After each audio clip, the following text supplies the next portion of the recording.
Last night, the Governors got spooked, losing 8-1 in Game 1 against LSU. Now, after a highly intense third period and a Jersey Dragon brawl at the end of the game, Austin Peay looks to do some tricking in Game 2 on Halloween-themed night, right from the Fordyce Center in Clarksville, Tennessee. It's the 1-6 Governors of Austin Peay versus the 3-2-1 Tigers of LSU. I'm Mario Bedingfield alongside Hugh Wheeler. Hugh, what did you see from your perspective in Game 1?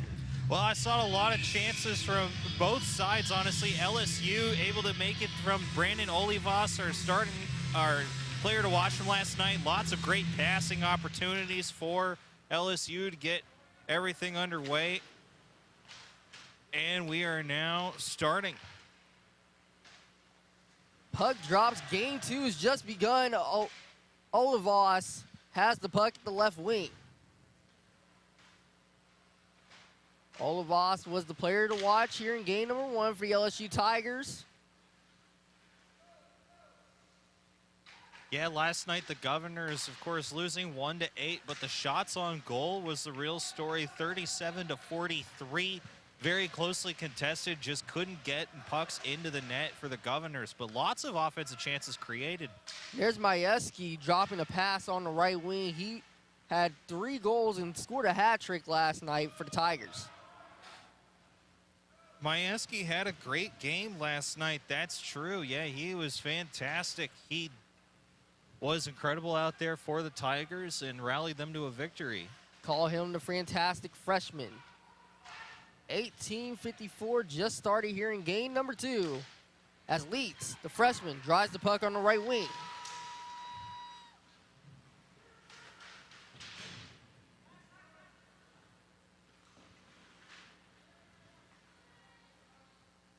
Dunbar's just going to drop it off. Tate has the puck, runs into his own man. Now Dunbar, quick skating on the right side. Cross-ice pass, scores! Doyle from the slot. Looks like he got a pass from Panzer there on the play, who had the opening goal in last night's contest. As you see, he gets down, Rice. Dunbar, starting defenseman, waving his way through traffic, just cross-ice passes that to Doyle right there in the slot.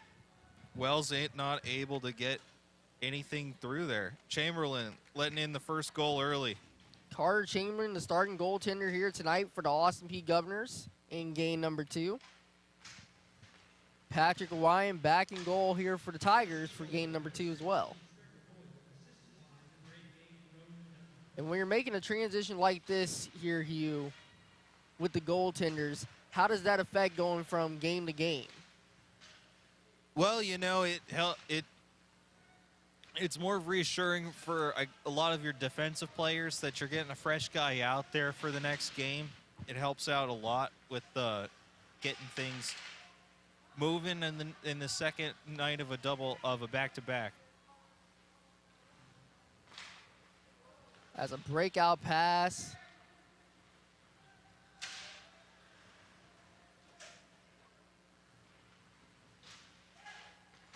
Smith trying to retain the puck. Drops down Franchi, and LaFranchi's Deckman skating along. Bernat with a nice with the hit push there. Takes Deckman down. Gliana trying to keep that puck in. Excuse me, Bruno. And Hugh, coming off of game 1, it was a very physical third period that led to end-of-game brawl between these two teams. And you're seeing that energy early on with a lot of early hits between these two sides. Yeah. They do not like each other, and it's only game 2 in their program's histories between each other. Yeah, and Austin Peay, of course, they had a big fight at the end of the third period last night as the horn sounded. Had a lot of words exchanged, a lot of body shots blown, and, you know, a lot of emotions are coming in high into game 2. As Amigos once said, it was fight night from the Fordyce Center last night. You had a chance to turn into game 1. Leonard single in. That pass is gonna rip up the ice. Trying to reset the play. Leonard on the left side. Couldn't drag the defense.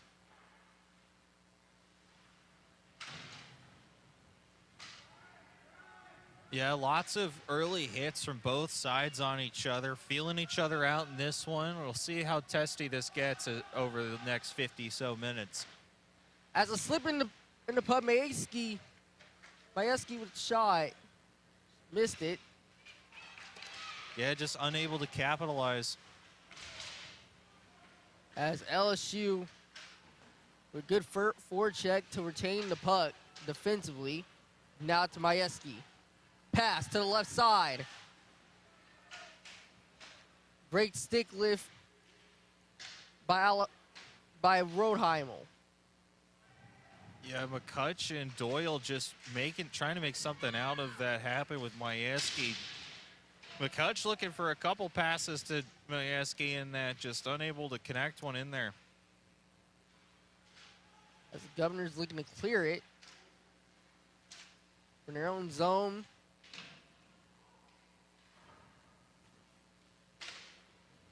Peay coming into game one, LSU was the highest, had 5 goals a game since the semester started.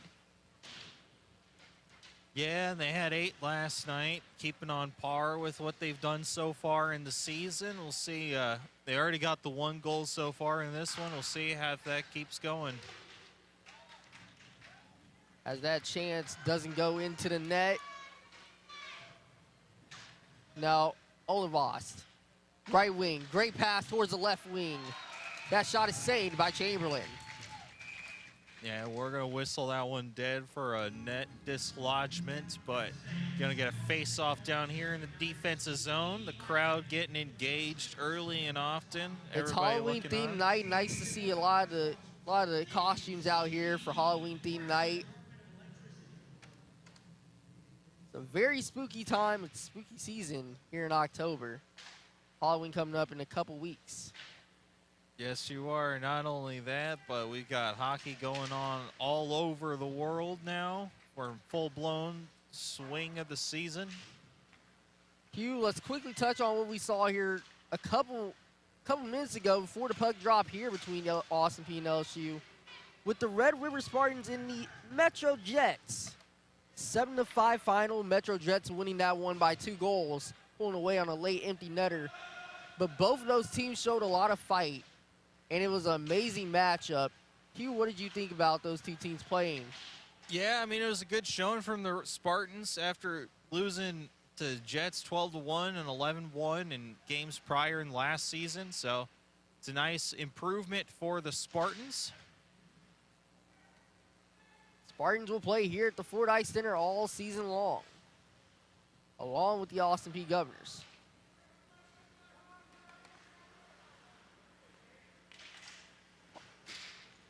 Has a chance to steal the puck in the offensive zone.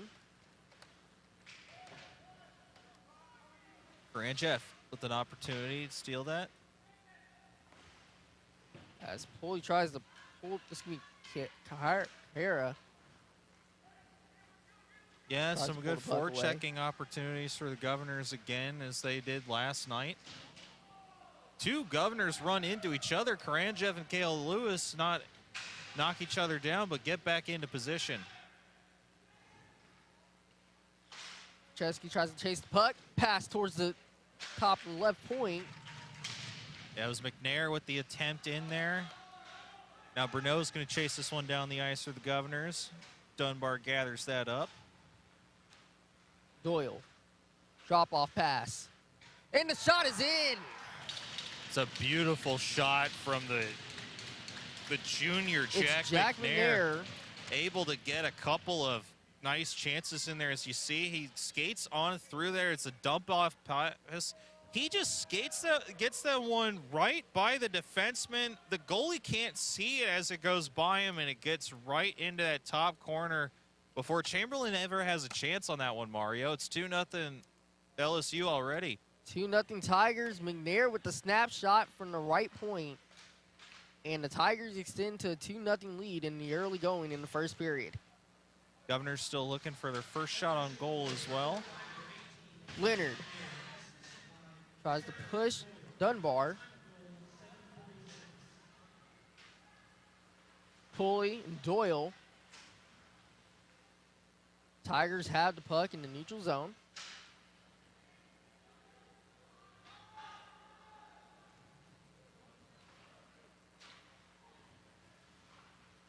Bad pass from Leonard and gets swallowed up by the Tigers.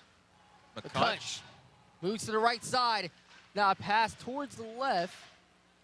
Just misses. Now, Governor's on the right wing. Pass towards the left point. Leonard trying to just smack at it at the goal, and it's saved by Ryan. There's a couple shots on goal for you, right back to back. Leonard, with the nice first real offensive chance of the game for the Governors. He's going to take a nice shift off, skating off of the bench with Singelin. Onto the ice, we're getting Alejandro Roadhamel and some more. The Governors still looking for their first win at home this season. Despite a 1-5 or 1-6 record, their only win. What a tumble from Roadhamel, but he keeps that puck from getting by him. Comes on the road in Eastern Kentucky as Lear. Pass now back. Olivas. Pass towards the left side. Centering shot.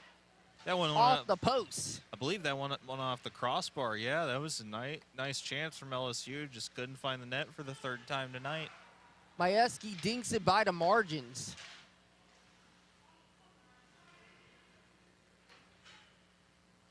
Majewski. 2-on-3. Hits the hammer and the net. 3-0. Yeah, Tigers. This Majewski and McCutch combination, along with Lear and a couple other friends and family, is how they're getting pucks in so far. As you see here, the Governors losing it on a quick chance. LSU gets that in the neutral zone, brings everybody back into the chance, and Majewski just flips that one by Chamberlain. Chamberlain not stopping that one in time. It's 3-0 Bayou Tigers. Continuing his fine weekend form so far in game number 2 between the Tigers and the Governors.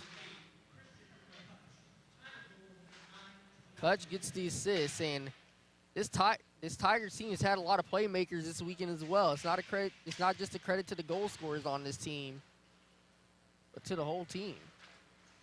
Yeah, how they played offensively. As now, Governors with a chance. Pulley towards the net as the net gets ripped off momentarily. They're going to have to reset it. Yeah, it looks their like best scoring chance of the night, Hugh. Yeah, it was quite a good one to see the bench trying to get motivated and into this one. That was a very swell chance from the Governors to get down there on the net. Crashing into the net shows a sign of passion for the offensive cause. Of course, for two LSU players, this is their homecoming here. Brandon Olivas is from Brentwood, Tennessee. And Landry Majewski, the fantastic freshman from Franklin, Tennessee.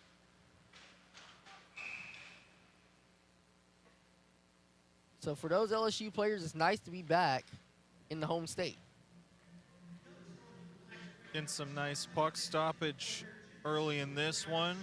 Get a nice offsides face-off here. Governors looking to establish control of it in the neutral zone. Karanjev's going to take the face-off.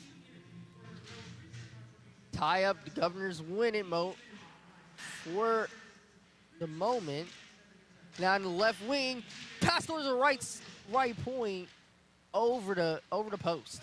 Great chance from Ethan Webb. We saw him get it thrown out at the end of this game last night with about 5 to go. He nearly has the 4th goal for the Tigers in this one. Pulley just passes it off the boards. Kihara just falls off of his stick as he's trying to play that one down across the boards. The Governors have just not been able on offense so far to find any support in the neutral zone. No, they're dumping the puck a lot more than we've been accustomed to seeing it. This is a team that likes to carry the puck over the blue line a lot, but they're doing a lot of dumping so far and just haven't been able to get it after it with any of their chasers. Goes all the way back to Deckman, behind the blue line. Takes up middle of the ice. Deckman gets past the stick, rolls around behind the net. Good stick save from Hayden Hall to break that chance up. Hayden Hall has had a great start to his season. 2-on-2 for the Governors. Leonard is checked from behind.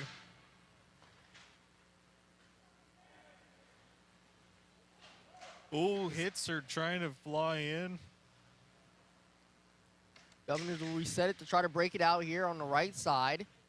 Trying to find Singleton. As Brandon Sullivan scored the only goal in game number 1 here for the Governors against the Tigers. Yeah, assisted by Dalton Alejandro, the lead point scorer. You see we got a Tennessee fan here in the crowd. I'm sure he's anxiously awaiting score updates from the football game down in Alabama tonight. It was a tight weekend. It's been a tight weekend in the SEC so far here. We already had the upset result of the Vanderbilt Commodores beating the LSU Tigers as Leonard on the right wing, looking to drive towards the net. Dunbar will reset it.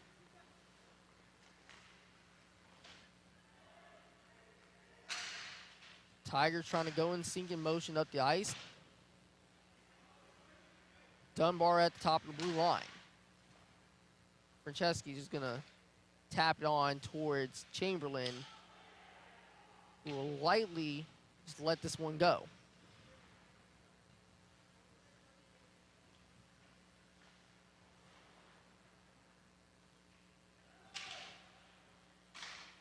(7-11) in the first period.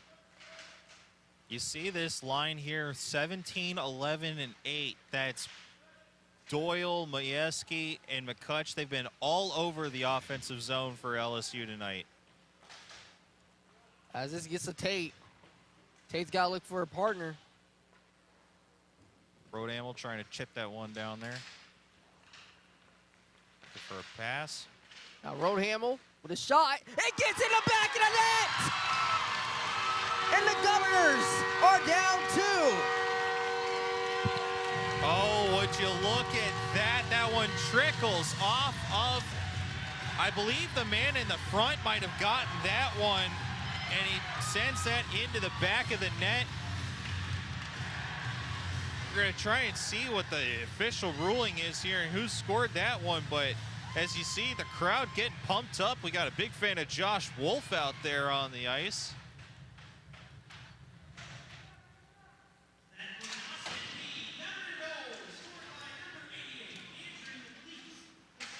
Oh. As Blake Rodhamel with the goal. Actually, it's Andrew Leitz. Excuse me, Andrew Leitz. Andrew Leitz getting the tip in front of the net. Andrew, that was the other man that sent the pass in from the defense top of the spot. And this is what I would like to see Austin Peay do a lot more of, some using the blue line to your advantage on offense. You have the space of that whole third of the ice. You can use it on a lot of offensive chances right there, capitalizing it on it beautifully with Rodhamel. And the crowd is getting so excited right now. Hugh, what a job that Austin Peay did there on that offensive cycle. And this is a very physical team, so if they can win the net battle in front of the slot and they can start scoring some goals in right there using the net battle to their advantage. Yeah, and it starts here like they're doing. They're putting pressure on LSU's offense right now and driving that puck up the ice on them. Hugh, it's been all about positioning all season long for the Governors. Just little things here and there. Now the Governors are down 2. 5:41 in the first period for just joining in. F&M Bank Arena, excuse me, the Ford Ice Center in Clarksville, Tennessee. I'm Mario Bedingfield. This is Hugh Wheeler. The Governors 1, the Tigers 3. Tigers come into this game 3-2 as the shot on net is saved by Ryan. Yeah, he's looking for another tip-in opportunity with Jackson Smith, who actually lost his stick. He's looking for that now. He's got his glove on. Oh, he's grabbing that from behind the board. We get a check-in on the vibes of the sideline tonight. A lot more reassurance on these Governors now, Hugh, after that last goal. Yeah, coach is giving him some positive signs to come. Anderson going to take this face off, and Hayden Hall's going to sit at the hot corner defensive spot for the Governors. At the slot, blocked by Deckman. It's good to see get more guys involved in the offense too, and some of these bottom 6 lines for the offensive Peay Governors getting in there with guys like Justin Bruneau standing in front of the net, taking some shots in there. You know, it's good to spread the wealth on offense. As an icing is called.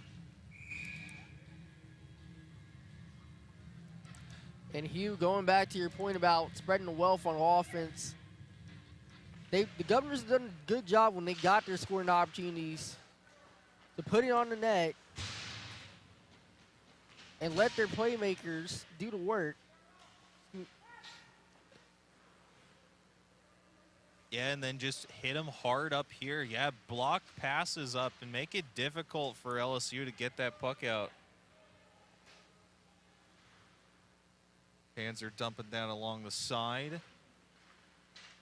As the Governors will take the puck here on a 2-on-1. Bruneau will join along. The shot, high to glass. That puck stayed in by about 3 inches, Mario. Tyara with a good look on net. Just missed it.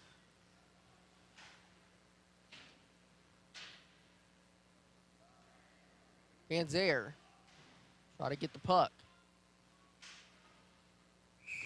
We'll hop over towards the benches and we'll get a face-off. Yeah, we're going to get some new legs out there for the Governors. We got Rode Hamill coming on out here. We got Zach Tate for the back line. Hugh, what have you seen from this first period so far? I'm seeing a lot of energy from the Governors. It started out a little bit rough. They got punched in the mouth a little bit, but they've kind of rebounded, and with just over 4 minutes to go, I mean, there's a bit of a fighting chance left in this. As the Tigers quickly pull the puck around. Oh, Alejandro gets it Sticklift stolen. gets the puck back for the Tigers, but now the Governors driving on a 3-on-2. Alejandro making some quick moves. Pass it off to Singleton. Singleton, that shot's going to tip off the stick of They're going to call Dunbar. that a high sticking on High Alejandro. sticking, 2-minute minor on the Governors. Alejandro's going to go into the box. And it'll be a power play for... It does... No. I think they just called it off. They just called it a high sticking, Mario. It was not a penalty. Excuse me, it was not a penalty. Rolf back in the right corner. It's Singleton. If we could just get to the puck. Singleton with another tip Leonard was opportunity. right there as well. But like I was saying earlier, right, with the tip-in opportunities, you know, having bodies in front of the net. Singleton looks for the pass. Finds Alejandro. Singleton just trying to go around, and the Tigers, their forecheck ends up stopping the Governors again. LaFranchi off the net, over the net, excuse me, over the bar.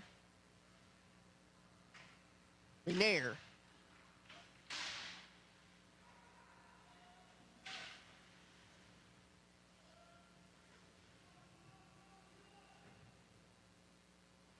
As that will go all the way back towards the defensive zone.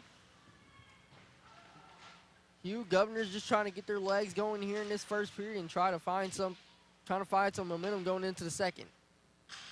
Yeah, Austin Peay doing whatever they can to keep this game at least at 2 goals and hopefully getting another one here before the period winds up.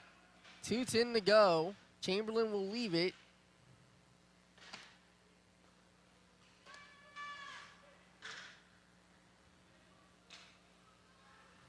Governors will skate back, just bounce it off the glass.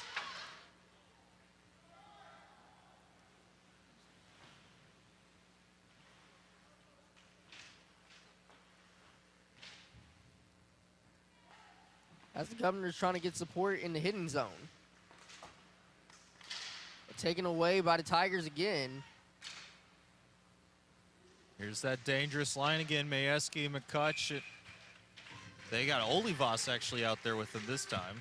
Chamberlain able to clean it up right there that time on the rush.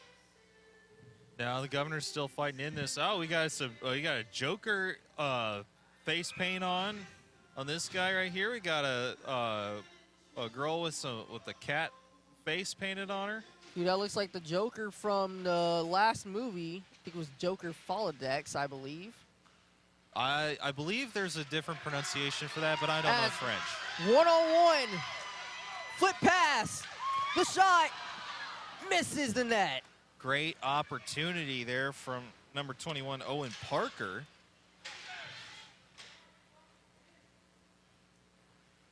Chamberlain leaves it around. Majewski takes over.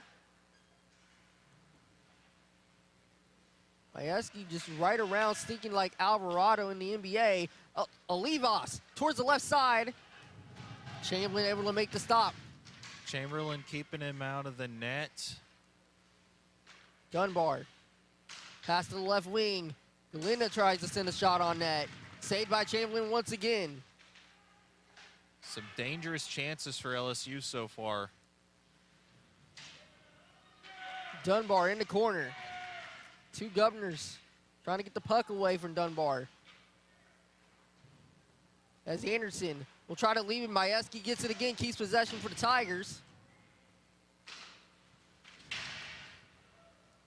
Looks like we're getting McCutch gets slammed by Jeffrey Christensen.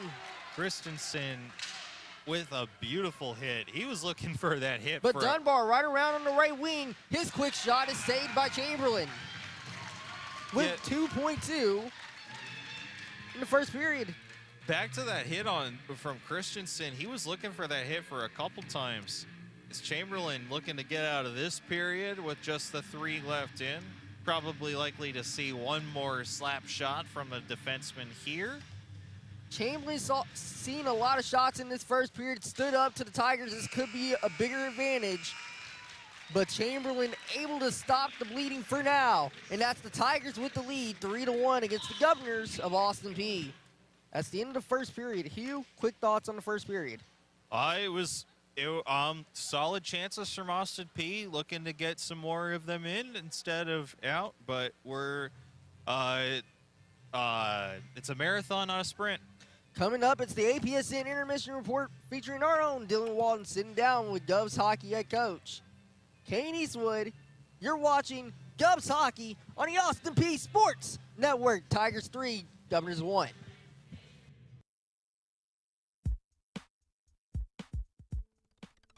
Are you looking? Everyone, Dylan Walton here, and we have another special guest. We've been knocking out these guests as the weeks come by, and I think today is one of my favorite because you don't normally see him on campus, but you see him on the rink. I have head coach of the club hockey team, head coach Kane Eastwood. Coach, how you feeling today? I'm feeling good. Thanks for having me. Yeah, I appreciate you for coming through. You know, right now the season's starting to kick off for you guys. You know, this past weekend was your guys' first game of the season. Just quickly, how it go? How you feeling? You got the first series out the way. Yeah, so there were first home games. We did have a away series 2 weeks ago, EKU. That went a little better. We split the weekend with them. Still working out some kinks.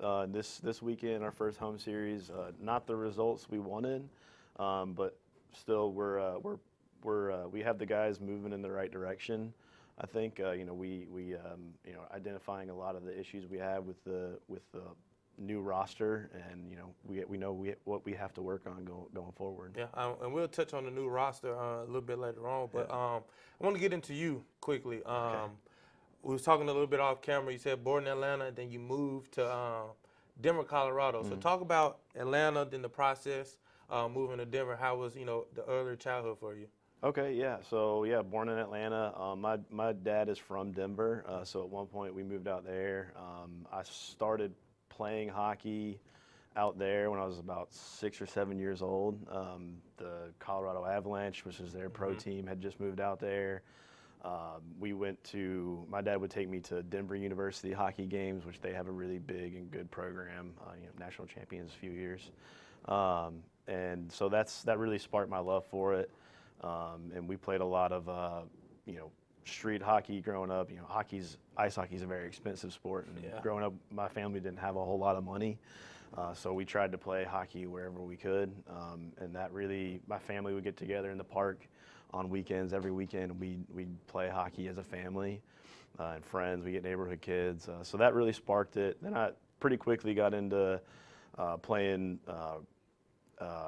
house league, roller, and ice hockey there. And then after a couple years there, we moved to Savannah, Georgia, which Savannah, if you know anything about, doesn't have a whole lot of hockey. They did have a roller hockey rink, so we played that. I played, and then we had a very good competitive travel roller hockey team. So we traveled around the Southeast playing some regional and national tournaments. And then 2 months out of the year, we would have ice hockey at the Civic Center. So we'd put together a travel hockey team during those 2 months and go from there and compete. And then after a few years in Savannah, about when I went to hit high school, we moved to Atlanta, back to Atlanta. And Atlanta's a pretty big hockey hub. So I kept going with that, played 4 years roller and ice hockey in high school. And then after I graduated high school, I went to, first I went to Georgia, or Valdosta State, which there's no hockey there either. So I missed hockey enough to where I transferred back up to Georgia State. All right, my first few years there, we had a club roller hockey team, so I helped put that together and run that team. And then my last 2 years there, we formed an ice hockey club. So again, helped kind of build that program, and then after I graduated, it unfortunately fizzled out. So after that, after graduating, that was 2012. It's okay. Yeah, dated myself a little bit. So I've just coached mostly a lot of youth roller, youth travel, roller travel, and then a lot of youth ice hockey.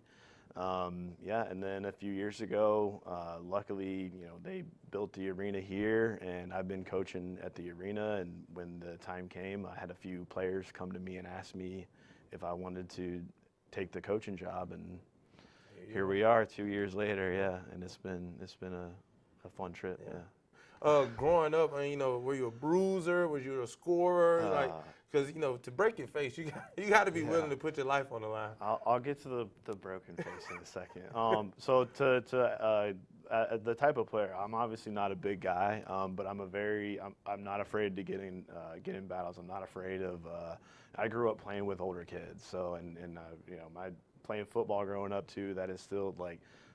A little lack of fear, if you will, to really get in there and be a grindy player. So I played defense my whole life, and I tell that to some people that have played hockey a long time. They're like, really? Because I'm 5'7", but I love the position. I love playing it. So yeah, that's a lot of injuries growing up because I was so aggressive and so physical, but smaller in size. So a few broken ankles, a few shoulder injuries, but the puck to the face actually happened a few years after I graduated. So when you're playing an adult league or you're just playing on the ice as an adult, you don't have to wear a cage. So I unfortunately made the decision for a while to not wear that cage, to my wife's disliking.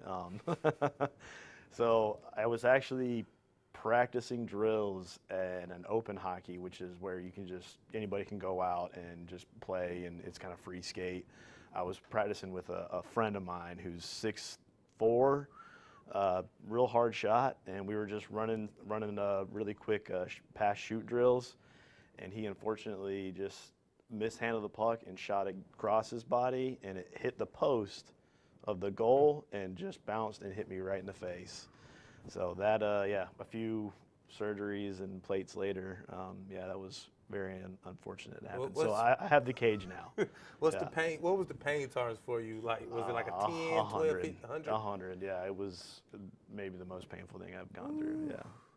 Okay, so now as you guys know, if you want to play hockey, please wear a cage. Wear the cage. Please wear the cage. But what got you into coaching? Like you said, a couple players came to you before the program started here, and they reached out. But what ultimately like got you into like coaching? Because I know you do training and stuff like that on the side. But what made you like? Did you ever see yourself being a coach, and like just how did that happen? Yeah, I've actually wanted to be a coach for a long time. You know, when you're a kid and playing sports, you dream about being a player, right? But my dad, he was my coach for a lot of my youth years and in high school, and he kind of inspired me to want to do that. Actually, my senior project in high school was a hockey coach, so I just always wanted to do it, and that's why when I graduated and stopped, playing like collegially or club college hockey, I wanted to stay in it. So I kept playing, adult leagues and playing, but I really wanted to stay in it.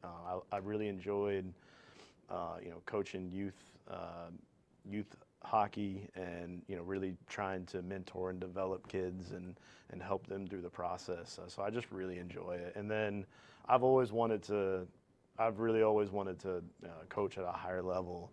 And again, when this opportunity came, I jumped on it. Yeah, I mean, it's been great. Year one was it was fantastic from a fan standpoint.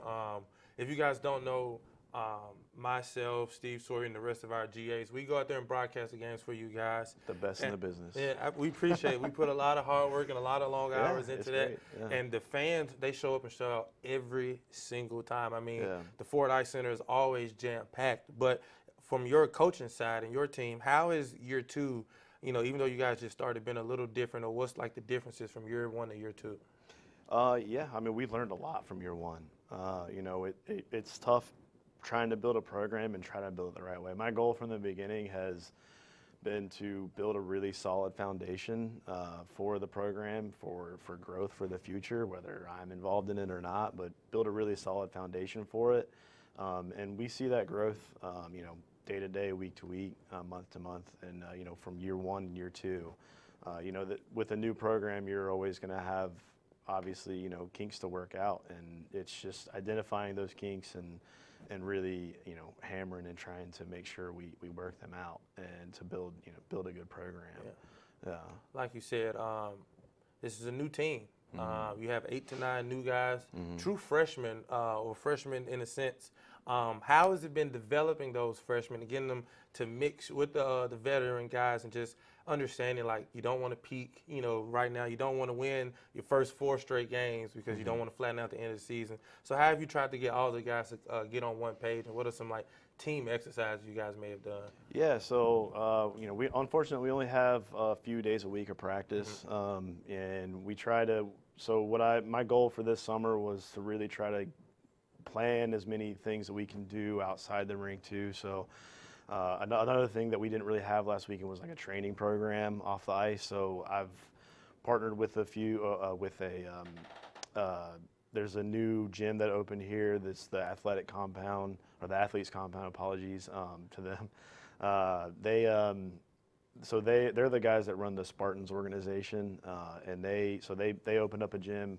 We've partnered with them where we can go in 2 days a week to go do team workouts, do some team activities, do video and stuff like that. But yeah, with the freshmen and trying to integrate everybody, another big thing that I worked on a lot this summer was creating standards and for the team, creating standards and guidelines. To what we really want as a team and as a culture going forward.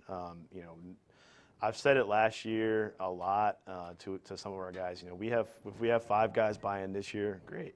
If we can get 10 to buy in the next year, even better. If we can get 15 the just building on it and building on it. But it's holding everybody to those standards. And to be honest, the new guys, the freshmen, we're very impressed with them. They've brought a lot of energy.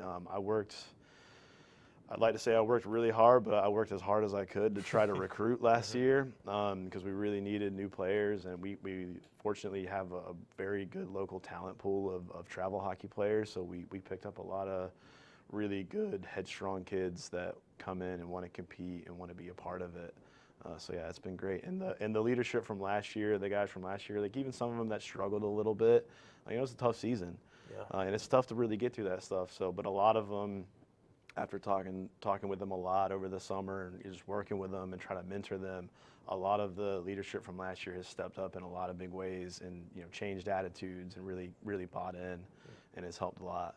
I mean, if the fans love it, I mean, there's nothing more that you can do besides work hard and try to put a good product on the ice for that. But the most important thing is what excites you for this program looking ahead into the future. I mean, like you said, you got 8 to 9 brand new guys, and they're young, and they bring a lot of energy. So you should have those guys for a good piece of time.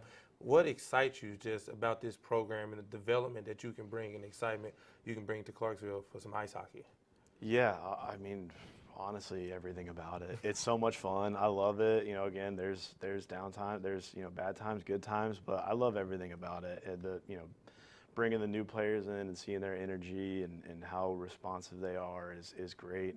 I love mentoring them. The veteran guys gets me excited. So when I played at Georgia State for a few years, we had maybe 10 people in the stands. So it wasn't college hockey. Club college hockey in the South was not what it is now.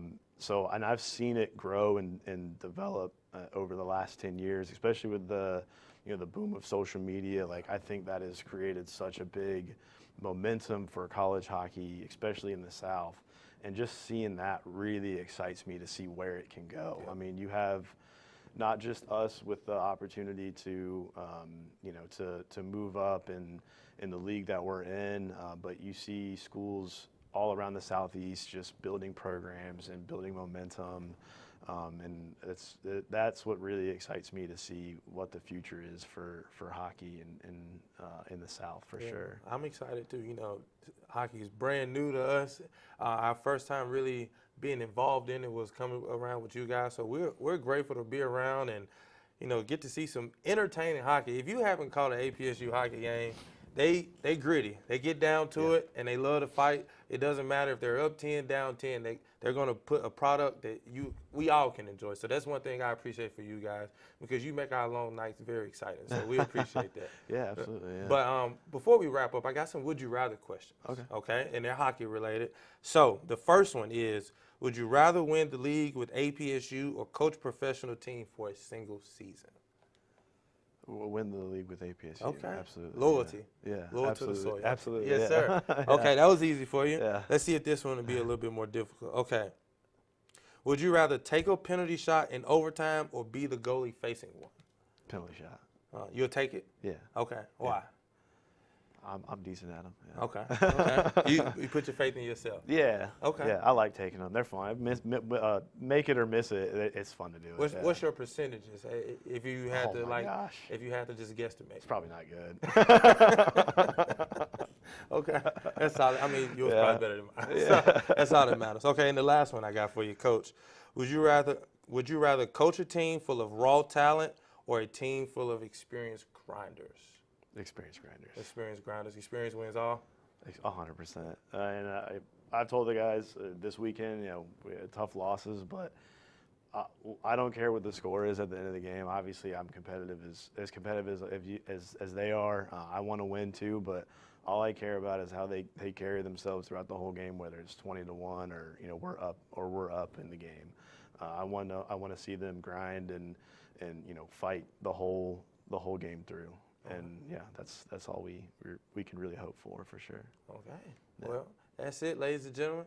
Head coach of the APSU club hockey team, Kane Eastwood. Coach, I appreciate you again for coming out and talking to us. It's been really amazing, and it's going to be a good year. Yeah, It's thank gonna- you. It's Thank going to be you. a good And thank year. you all to all the fans that come out. Again, win or lose, it's so exciting to see all the fans come out. It's great. Yeah, I mean, the Yeah. Ford Ice Center, it's rocking. It's jam-packed. Yeah. There's not an open seat available. People stand around the ring, the rink the entire time. So, Yeah. I mean, that just shows to the community and how much they love and support you guys, That's because I didn't even think that's what it was going to be from the first opening game until now. So I'm excited for your second season, Coach. Yeah, and absolutely. thank you guys so much. And Dylan Walton here with head coach Kane Eastwood of APSU Club Hockey Team. And that's all we have for you guys. Thank you. Welcome back to the Ford Ice Center in Clarksville, Tennessee. It's period 2 between the Tigers of LSU and the Governors of Austin Peay. It's a 3-1 Tigers lead, a 2-goal advantage. Hugh, in period 1, the Governors were in trouble, and the Tigers took advantage. Yeah, they were in trouble, but of course a 2-goal lead is in hockey is the dangerous lead in all of sports. We'll see if that turns around here in the second, Mario. McCut's quick pace here to take the puck away in the offensive zone.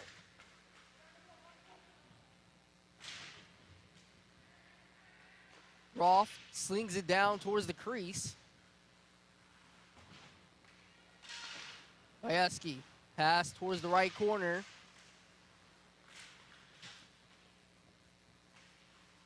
Nearly skidded into the net.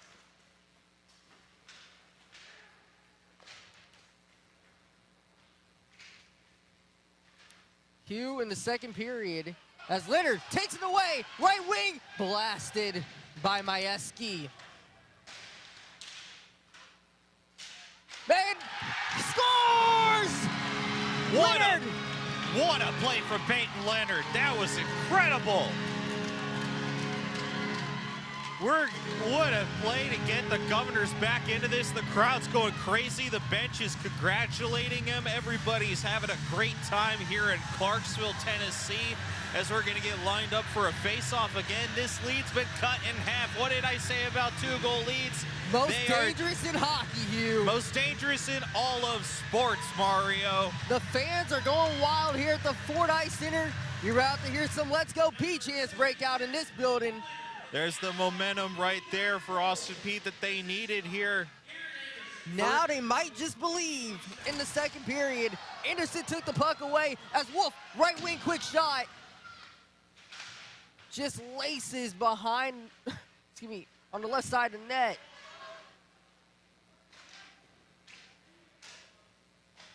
It's a really good chance for the Austin Peay there to tie this one up again. 2-2.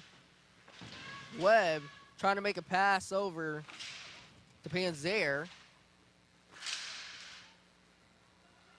As Panzer for a quick slide pass, slap shot, up in the air, and Wolf. This puck will just nearly be cleared out, only towards the top of the blue line. Panzer with a lot of awesome opportunities right now for LSU. Nearly had the goal just there. Tried a little too cute of a pass to get that one to a man before that, but LSU still had it in their zone. LSU having a lot of ozone time right now. That shot deflects off a single in. And now Wolf taking it away. 2-on-2. Good play from Wolf. Realized the 2-on-1 opportunity dissolved pretty quickly. Just throw that one on the net, and that's exactly what you're supposed to do. As Doyle, quick whisker saved by Chamberlain. Yeah, and LSU likewise. Chamberlain stopping a pretty easy 3-on-1 opportunity there. He could have maybe given it an extra pass there, throwing Chamberlain off his rhythm a little bit, but unable to do so, and the Tigers are still only up by 1. We're just joining in. It's period number 2 between the Governors and the Tigers. 1-goal deficit now. The shot.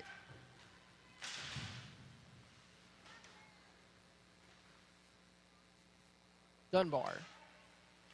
Back at the neutral zone. Dunbar making his way. Glides. Saved by Chamberlain.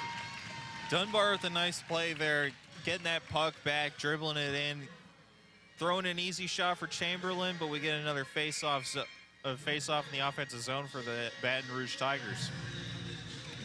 Face off from the right point.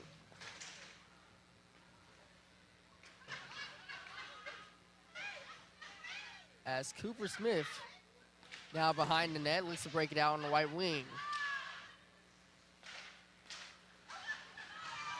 Ooh, we got a wipeout from Lanfranchi. And a big hit, big check. Yeah, that was a nice one from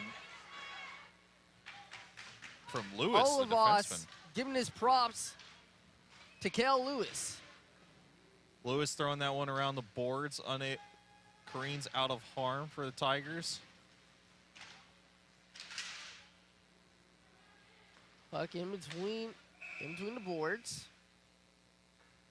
As they'll stop play at the 16:32 mark in the first period. 4:32. So looking ahead for the LSU Tigers, they'll play the Alabama Frozen Tide, another Division III side from College Hockey South, team that Austin Peay struggled with last season. As the Governors will win the face-off. The Governors' next matchup, their next series is with High Point of the ACCHL. That'll be our next broadcast in mid-November is that shot. What a opportunity there. Anderson just not able to get that one on his stick quick enough before the opportunity died. As Doyle skates away. Doyle nearly alone, but a saving effort by Bernat. Yeah, the penalty has been called. Looks like we're going to get a tripping or hooking call as Bruneau goes into the box. Bruneau taking one for the team right there. That was a golden scoring opportunity for the Tigers. It's also our first penalty of the game. Bruneau going to the box. Austin Peay taking their first one of the game. Going to play a man down. 5-on-4 power play. Man advantage to the LSU Tigers. Power play goals hurt them a little bit last night. Let's hope they're able to rebound from that. McNair takes the puck, left side, makes the move. Pass towards the middle of the slot. Chamberlain able to save it. This is a beautiful play for McNair to make a play happen, getting that puck up to Olivas before the play is broken up. But McNair skating himself around some Austin Peay defenders. We're going to get a face-off. Chamberlain's movement in the crease has been great so far and has kept this Governor's team in it. He stood up in that first period, faced a lot of shots towards the end of it, but the Tigers didn't score towards the end of the first period, and that could have been a larger lead in the first period than what it was. Keep an eye on 77 in white and 8 in purple. They have been scuffling for this entire shift here, Leonard and McCutch. Dunbar. Behind the net. Power play continues for the Tigers. Going up in the breakout. McNair. Dunbar at the top of the blue. Back to Dunbar. Dunbar left wing. McNair scores it.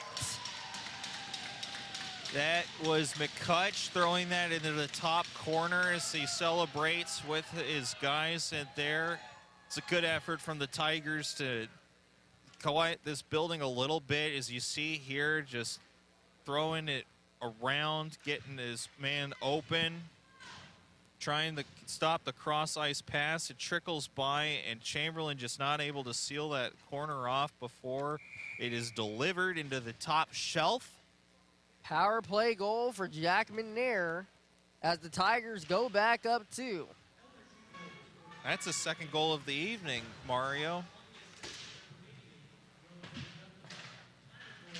McNair's done well here for the Tigers so far, and another 3-on-1 chance right at the right slot, saved by Chamberlain.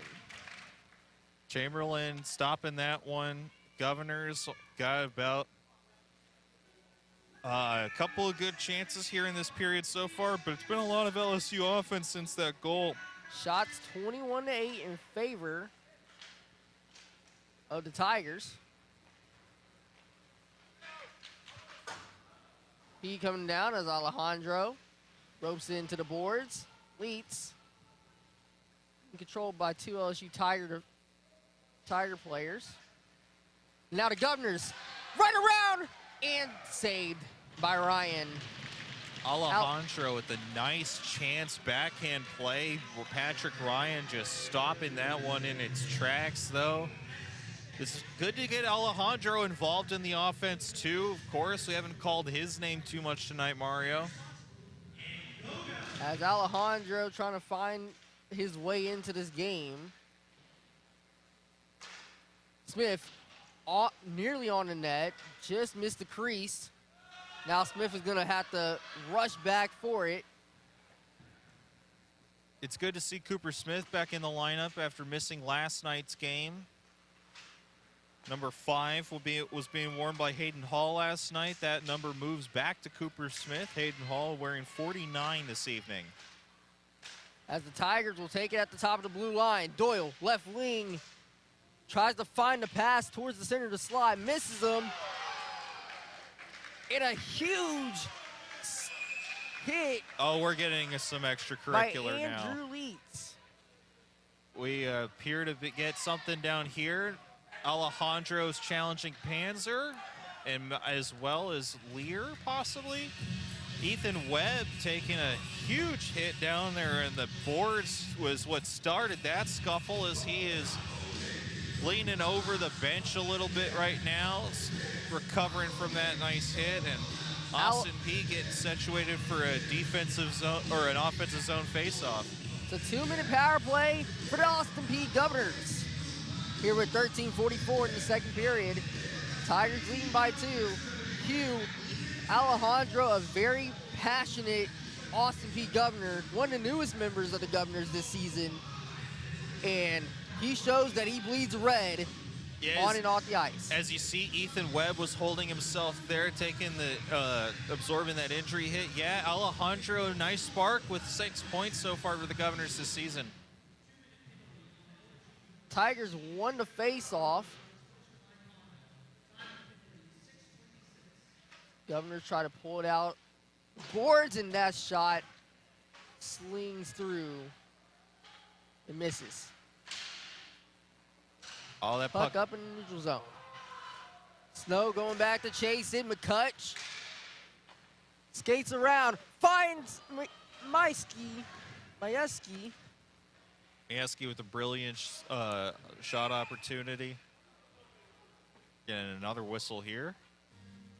Stripes are blowing the whistles a little bit more than they did in the first period. Already we have 2 penalties here in this one, none in the first frame of play. The Zebras are enforcing play. Chamberlain sits patiently. And Doyle looks to get out of that penalty box as soon as he can. Tigers win the face-off again. Dunbar drops it through the boards, and it will find Governors here as trying to go through the breakout here in the defensive zone, trying to work their way up.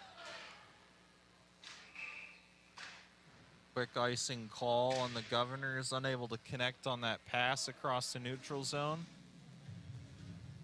1:08 left on the power play. A lot of good efforts from the Governors. Power plays are where money is made in hockey. You would like to see some chances get in for the Governors. We'll see if they're able to execute in this last minute of this one. Face off, tie up. The Tigers take it in the neutral zone. Chamberlain leaves it to Peay. Anderson will slowly get this up the ice. The air.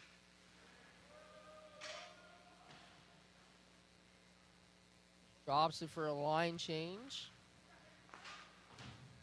To clear the puck. Good move from Alejandro to dump that one in. As Smith goes to chase.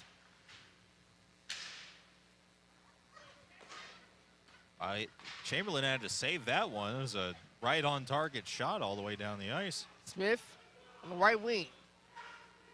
is going to go for a shot. It's right at the net. And now Seeley and Lear. Oh, the goalie getting involved. Ryan Patrick saying he's having none of that tonight. Oh, this would be a fun one to get a goalie involved in a fight. He's explaining his case to the ref right now as Austin Peay pleads theirs. Ryan explained he had the right to his space right there in the crease. Yeah, goalie's very, very protective of their bubble. But you got to credit the effort just to try to poke it through the net, potentially. Big face-off opportunity. 10 seconds left in this power play. Can we get a shot off before? Wolf psychs it around. Lewis holds it in. Gets it to Leitz. Penalty Now around the frame. net. Spin around for the goal! Alejandro! 4-3 goes down 1 now. Alejandro with a beautiful wraparound chance goes behind the net, as you see here. The Governors playing this through, laying hits, forechecking that puck back into their possession. Alejandro's just going to clean this play up, wrap around, get across the defender, and throw it right in before the goalie can react to his new position. The Governors now only down by a goal here with 11:40 to go in the second, Mario. The Florida Ice Standard is getting cranked up now. It's 4-3. The Govs only down 1 with a chance to tie. How about Alejandro? And a chance at the net, and Tigers right back quickly. And that's Trevor Doyle. Puck was fell right in front of the left side of that net. And as you see here, sort of an awkward looking play for Chamberlain. Tate trying to pass that one across ice, and it's left in front of Chamberlain. It's Doyle just cleaning up. a bit of a just sloppy cleaning up play. the rebound. Yeah. You never want to pass the puck in front of the net like that, and the goalie never wants to. Just awkward all around. But Christensen on the right wing tries to look for Smith. Just missed him. Smith behind the net, looking for a partner in the low slot. If he can find it, he's got to go to the top of the blue line. Out Smith. Parker trying to look for Smith again, just lofted it a little bit high. The Tigers saying anything you can do, I can do better than you, getting that 5th goal as quick as the Governors scored their last. McNair, left wing, shoots it through between the legs. Went over the corner there, not finding its way into that net. As we see with LSU, they're just as advertised, scoring 5 goals a game, and Shot on the left slot, right slot misses. Austin Peay's going to need the offensive prowess in order to keep up with LSU for the remainder of this one. McNair finds Dunbar. Dunbar will skate along as Olivas at the top of the blue line finds a good pass. Open and a quick check. Quick reminder from Andrew Leitz.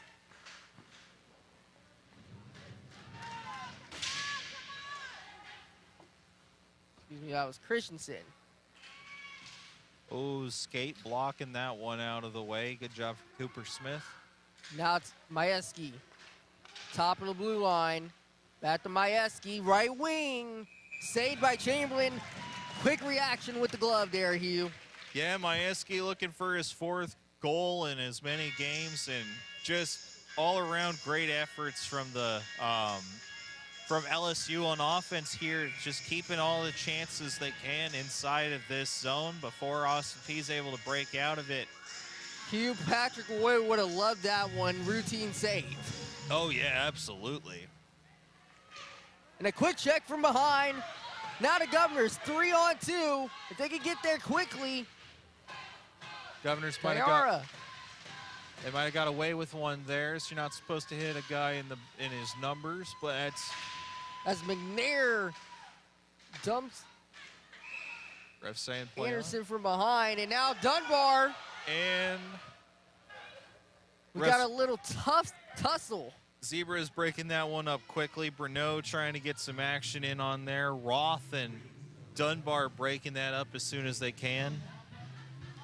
This is a good reminder to remind you about your home for Govs hockey is the Austin Peay Sports Network. All home games from the Florida Ice Center will be live on APSU-TV and streamed on APSU-TV YouTube channel. APSU-TV is available on Spectrum Channel 192, CDE Lightband Channel 9, and AT&T Uverse Channel 99. Govs hockey only on APSN. And follow Austin Peay Sports Network on all social media handles as well. For Governors hockey news, updates, and scores. Ooh. As the Tigers take it away on the forecheck, 3-on-1, offsides. The bench not happy with that one for Baton Rouge's Tigers. LSU asking the refs to reconsider that, but that's not how offsides works, and Austin Peay is going to get a face-off here in the neutral zone. The Stripes just catch the call.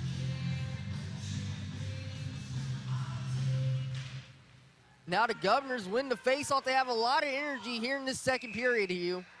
Yep. A little tricky bounce from Parker, and Parker Ryan's As looking now for... Singlet's cornered as Ryan is trying to explain. The whole team of LSU is mad that the Governors keep skating into their crease like that at the end of plays. Patrick Ryan pleading his case to the Stripes again, but the ref's not buying it this time. And Hugh, that is familiar to the Govs of last season. Playing to their style here, down 2 with 8:42 in the second period. yeah, and moving the face-off over now to the right side of the circle. Alejandro and Olivas. Alejandro wins it Pulley lets it go behind him. as McCutch tries to quickly chase. Tries to put pressure on the back check Chamberlain playing a dangerous puck there. as the shot on net is blocked.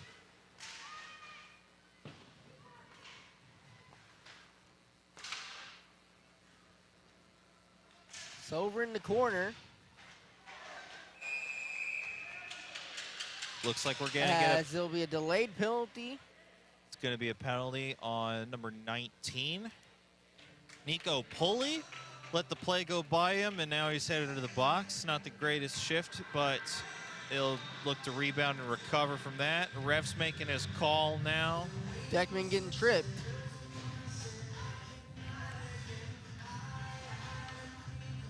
And, yeah, Austin Peay going to be down a man again.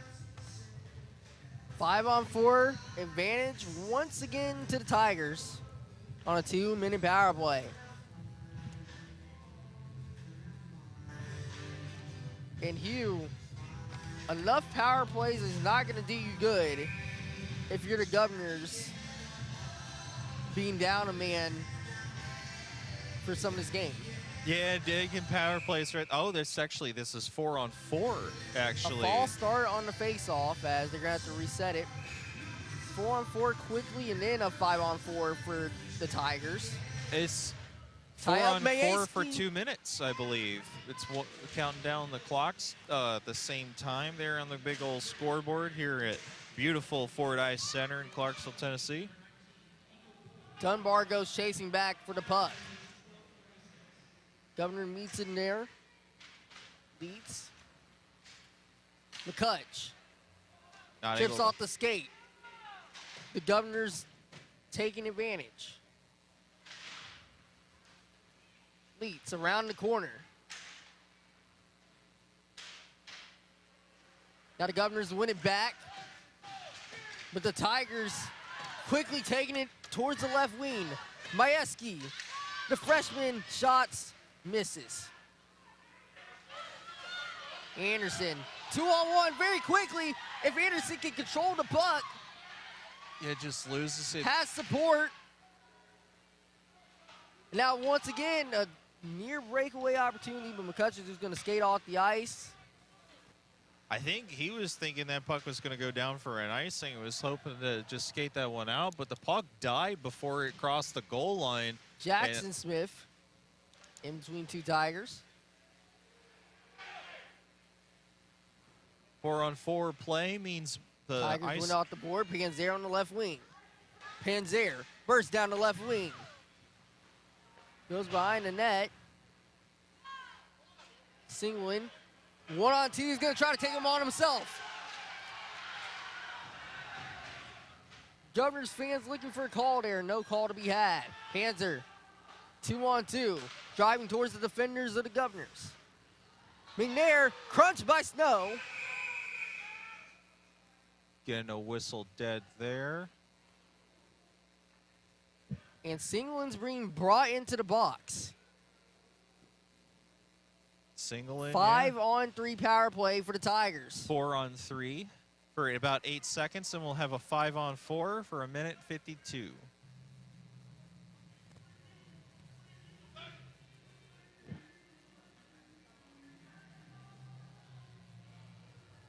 Appears as though the coach is having a discussion. Keaton Eastwood's having a discussion with the coach on the bench over here. He's putting his arms up in protest a little bit, as well as Blake Roadhamel is having in there. Yes, right. There's Kane Eastwood sitting there talking to the bench box.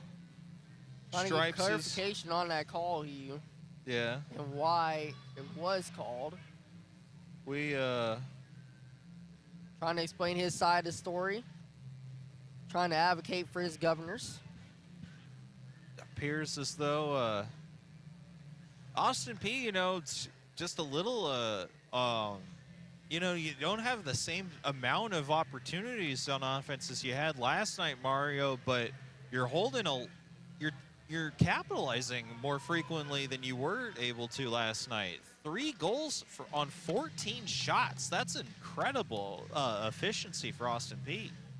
Hugh, Austin Peay's made adjustments from game 1, and now they've been able to get towards a 2-goal deficit here and a chance to tie potentially in the second period. Yeah, Roadhamel's had a couple nice plays tonight. Had that brilliant play to get that puck in for a second goal earlier in this one. Let's quickly discuss what's going on in the NHL here. The Predators going down. Excuse me, as I try to find the scores for that one. As the puck behind the net. Roth over towards the right wing. And Zaire couldn't control the puck to retain possession. The Predators went down 4-1 this evening to the Winnipeg Jets. Yeah, the Jets, a strong team, made it to the playoffs last year. Also, the Hurricanes up on the Kings 3-2. Avalanche beating the Bruins. The Golden Knights up on the Flames. Penguins with an early lead on the Sharks. As Roth being chased behind the net by Smith. Smith with a check, but no one behind him to try to retain the puck. Yeah, There quickly works his way up the ice towards the middle. loses the puck. Horizontal skates. Now it's at the crease. It's saved by Chamberlain. Quick freeze. Chamberlain making a dangerous play there, trying to keep that puck from going behind him, but keeps that one in front of him, swallows that up, and now we're getting a face-off in Austin Peay's defensive zone. Sometimes as a goalie, you would like to let that puck, push it behind you, just let one of your defenders carry it out instead of necessarily freezing it every time, but that's okay. Dunbar, top of the blue line, towards McCutch. Left point, he decides to skate back. Open on the right, now back to Dunbar. Dunbar pressured by 2 Governor defenders up front. McCutch. And it's a tap-in opportunity for the Tigers. They score for the 6th. Yeah, that's a play that Austin Peay's defense would wish they could have back. Olivas looks like it was the goal scorer on that one. As you see here, they're working in front. McNair again, we've called his name a lot tonight. Bodying Kale Lewis as the puck gets drawn in on the play. An unfortunate tip off of an Austin Peay stick in the middle of this shot opportunity from Dunbar is going to be part of the difference here. As And it was Majewski. Is Olivas, it appears. To be Olivas. But who comes away with it. Yep, it was.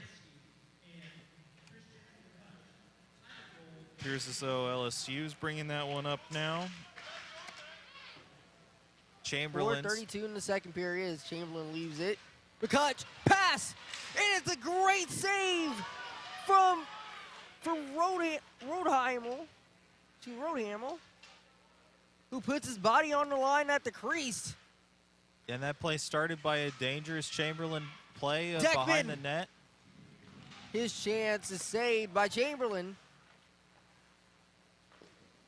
Able to stop some of these shots, though. Some good blocks from the defensive players for Austin Peay as well.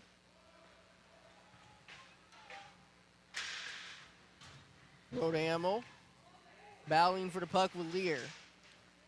Good to see Deontay Jarrett out there as well. Had missed him last night from the Govs defeat. Deckman back for the puck. Picks off the stick. Panzer's just going to have to go back and set it back up in the defensive zone. Gonna call that an icing. Huge opportunity for the Governors with an icing and the face-off being in their offensive zone.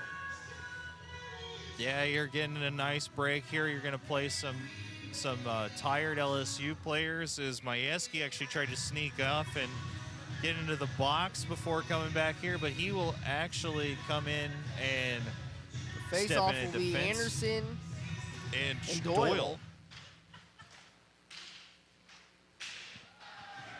Someone blew As a the Tiger trips towards the bench of Austin Peay, and now shot Panzer. Chamberlain with the save, and now Chamberlain briefly talking a little bit of goes after trash. Doyle. Doyle in the bubble, as you would say, of Chamberlain for a second. Yeah, Chamberlain not liking that. Also talking a little bit of trash. Made a beautiful save, kicking his pad out to stop that one go in through that bottom of the goal. Governors win the face-off. Not much time remaining here in the second period, excuse me, for the Governors to try to get a goal. Renault loses a stick but kicks it down the ice, giving the Governors a chance. Doyle somehow retains the puck. Doyle on the left wing, cut down. The Governors breakout opportunity, but Dunbar is going to get towards the puck. Getting some big old hits Panzer now. with a check. Getting some big hits now that we're ending the second period up here. Excuse me, Panzer. Now left wing. Webb was looking to score. There'll be an icing called. Now Austin Peay with the tired legs, hoping to stop this before our LSU scores a seventh goal.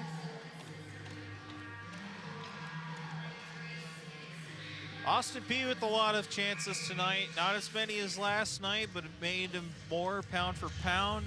3 goals on 14 shots. Hoping to break a defensive play out of here. Face off between Olivas and Anderson. Olivas winning it. Towards the left slot. In there. Now right with a chance at goal. Anderson, middle of the ice. Flips one. Governors try to go get it, but Tigers driving on the right wing. And there. Just do a little cheek move to get past Lewis. Now Olivas right at the crease, and the free entry wants to try to go after the puck. Chamberlain stopping that one short before it gets in there. Chamberlain's a risky player. He likes to come out of the net a couple of times, take some chances with his goaltending play. But it's exciting to watch here in Clarksville. We're seeing some trash talk go on as the end of that is LaFranchi actually goes into the box. Kihara stepping off. They are chirping at the LSU bench. Jackson Smith looking to come onto the ice. We got Smith, we got Wolf, we got Leets, we got new line on for the Governors here, Hugh. Lewis, Alejandro. Gonna have some nice chances here. Let's see how they play this with the As the LSU player in the box. Power play. 2-minute power play for the Governors. A minute 40 in the second period. That's why it's a big chance for 5-on-4, man advantage. Smith, top of the blue line. It's deflected. Chance at the net. Alejandro nearly gets the puck towards it. Alejandro nearly with the second goal of the game. A beautiful opportunity, a nice deflection to try and bounce that one behind Chamberlain the pad. Leaves it for Smith.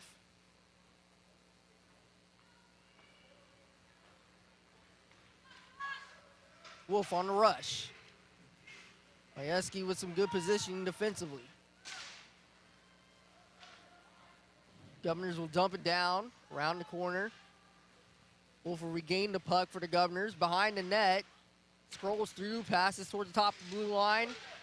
That shot, it's right on the edge of the crease, and the Tigers will clear it away. Chamberlain nearly loses the puck at the net.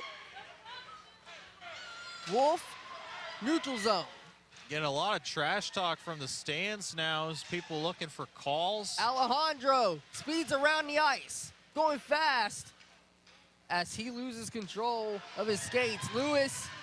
Great body by Lewis. And a shot misses the net. Lewis gonna keep that one in though. Lewis, top of the blue line.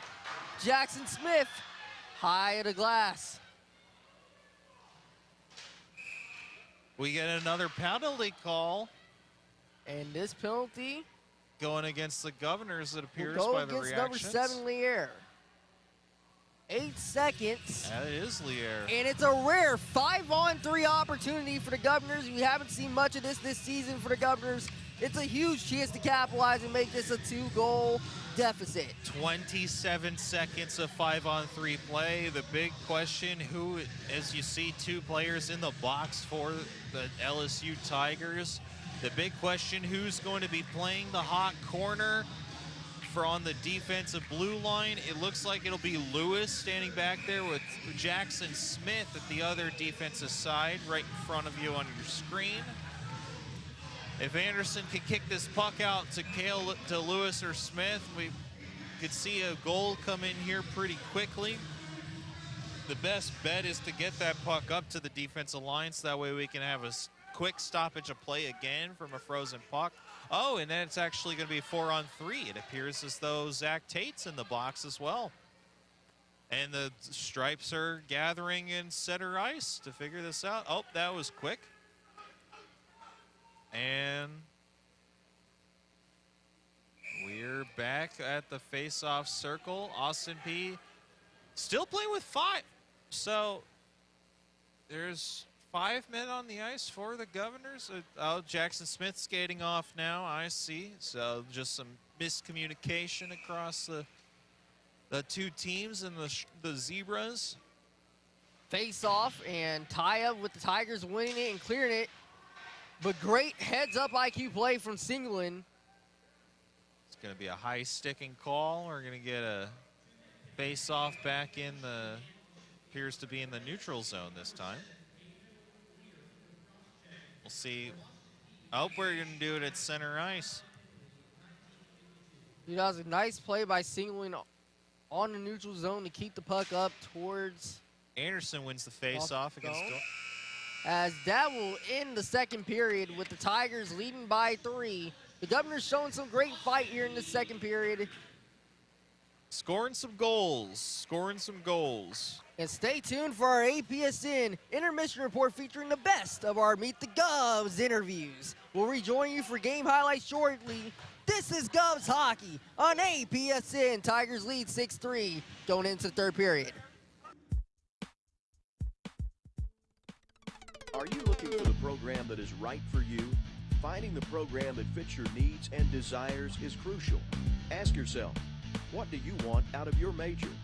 You probably want one that will keep you busy and entertained while also keeping you competitive in your field. How about a major that is hands-on, interactive, progressive, revolved around technology? We have a fun and interactive environment that our students find contagious. Don't be reactive in your search. Be proactive and jump at the opportunity that is best for you. If you enjoy technology, social media, expressing your creativity, sports, and being a part of a team, then the Austin Peay Department of Communication is where you want to be. Within the APSU Department of Communication, there are virtually an endless amount of opportunities you can take advantage of as a student, as well as a wealth of knowledge and resources. In our program, we will give you more than a degree. We've upgraded our basketball production control room to a brand new high-tech control room. Austin Peay's broadcasting sports department, we're always evolving and always growing with our equipment to give our students the best opportunity to use what is being used in the real market, learn how to use the cameras that the professionals are using to be an asset after graduation instead of just another graduate looking for a job. Our fully integrated state-of-the-art studio and production room provides students the chance to use some of the top equipment as they get familiar with working in live studio productions. Coming in using equipment day one was really exciting. It was sort of nerve-wracking at first, but they put you right on, and you get the hang of it. And then the best way to learn is hands-on, in my opinion. And being able to come in, get hands-on, be on live TV, and actually work with the equipment, it was a great experience, and it was a great learning tool. As a department, we have produced live sporting events that include football, basketball, volleyball, softball, and soccer. We also produce video broadcasts for music concerts, graduations, special media releases, and special speakers. And Austin Peay allows you to get the hands-on experience that you need to succeed as a freshman here, as a sophomore. It doesn't matter if you don't know how to do anything, they're going to throw you in there and they're going to make sure that you learn. We provide an ever-evolving Mac Lab, integrated with Final Cut editing software, and create graphics for both our productions and your own projects. Opportunities and experience are in abundance within our program, and creativity is encouraged. In addition to our video productions, we have our own 24-hour radio station, WAPX-FM, Magic 91.9. Similar to our television station, new ideas for radio shows are welcomed and encouraged. Students' opinions and creativity are a big part of what we do here at APSU. We encourage growth by pushing you past your boundaries and out of your comfort zone. Getting involved in our program is quick and simple. All you have to do is attend one of our interest meetings or just join us at one of our sports productions. The APSU Department of Communication also offers a multitude of professional organizations with concentrations in sports broadcasting, video broadcasting, tech information, and public relations. These professional organizations also have annual conferences that students can attend. During these conferences, you never know who you will meet or who you will make a connection with that could possibly lead to your future job. Some of our alumni have gone on and become successful in the world of broadcast communication with careers in radio and television at such companies as News Channel 5 in Nashville, 5-Star Radio in Clarksville, and ESPN in Bristol and Los Angeles. Hi, my name is Dalila Thomas. I graduated from Austin Peay in 2010 with my undergrad and 2012 with my master's in corporate communication and broadcast media. Now I am in Dallas, Texas. I work at CW33, Newsfix, News in a New Way. And I am a producer, weekend producer, and I write as well. Now we're in the control room. This is where everything happens. You see all the different monitors. So we're gonna go ahead and start this show. All of the things that I do, I know that none of it would be possible without Austin Peay. So It was a great journey, and I thank you, Austin Peay, for everything you've done. For more information, contact the Austin Peay State University Department of Communication.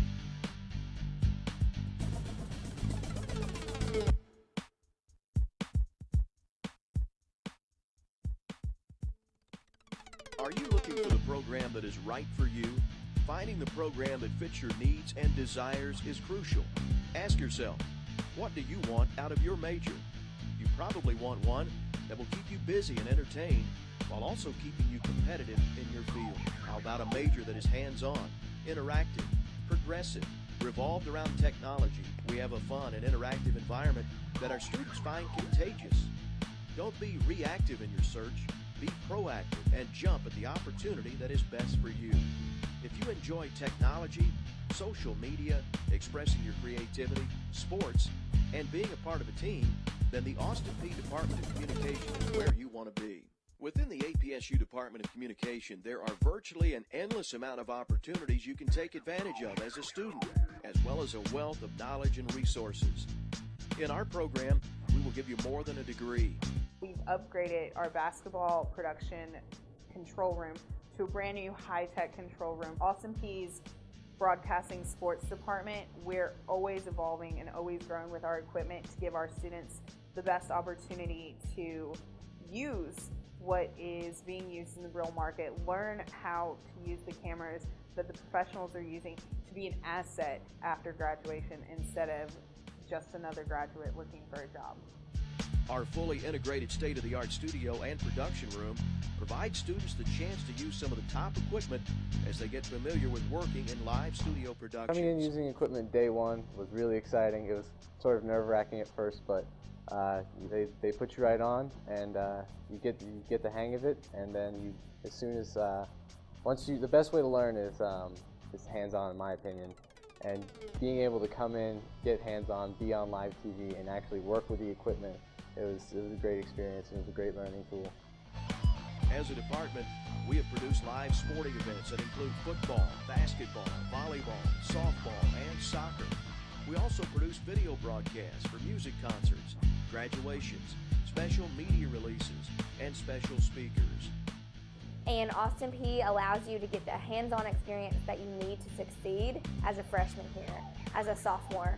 It doesn't matter if you don't know how to do anything, they're going to throw you in there and they're going to make sure that you learn. We provide an ever-evolving Mac Lab, integrated with Final Cut editing software, and create graphics for both our productions and your own projects. Opportunities and experience are in abundance within our program, and creativity is encouraged. In addition to our video productions, we have our own 24-hour radio station, WAPX-FM, Magic 91.9. Similar to our television station, new ideas for radio shows are welcomed and encouraged. Students' opinions and creativity are a big part of what we do here at APSU. We encourage growth by pushing you past your boundaries and out of your comfort zone. Getting involved in our program is quick and simple. All you have to do is attend one of our interest meetings or just join us at one of our sports productions. The APSU Department of Communication also offers a multitude of professional organizations with concentrations in sports broadcasting, video broadcasting, tech information, and public relations. These professional organizations also have annual conferences that students can attend. During these conferences, you never know who you will meet or who you will make a connection with that could possibly lead to your future job. Some of our alumni have gone on and become successful in the world of broadcast communication with careers in radio and television at such companies as News Channel 5 in Nashville, 5 Star Radio in Clarksville, and ESPN in Bristol and Los Angeles. Hi, my name is Dalila Thomas. Graduated from Austin Peay in 2010 with my undergrad, and 2012 with my master's in corporate communication and broadcast media. Now I am in Dallas, Texas. I work at CW33, Newsfix, News in a New Way. And I am a producer, weekend producer, and I write as well. Now we're in the control room. This is where everything happens. You see all the different monitors. So we're gonna go ahead and start this show. All of the things that I do, I know that none of it would be possible without Austin Peay. So It was a great journey, and I thank you, Austin Peay, for everything you've done. For more information, contact the Austin Peay State University Department of Communication.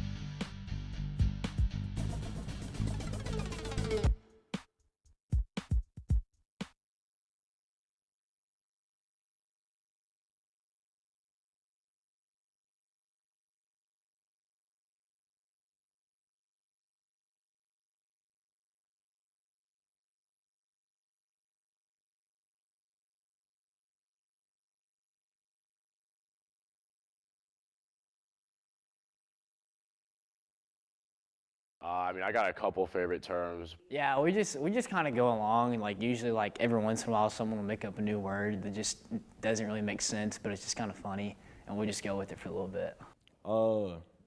Me and a lot of the boys, we like to say FERTA, which is just, you know, you make a big play, you have a sick goal, take a hit, you know what I mean? It's FERTA, you know, it's for the boys, for the family. A lot of guys say get pucks deep. That's always like the message.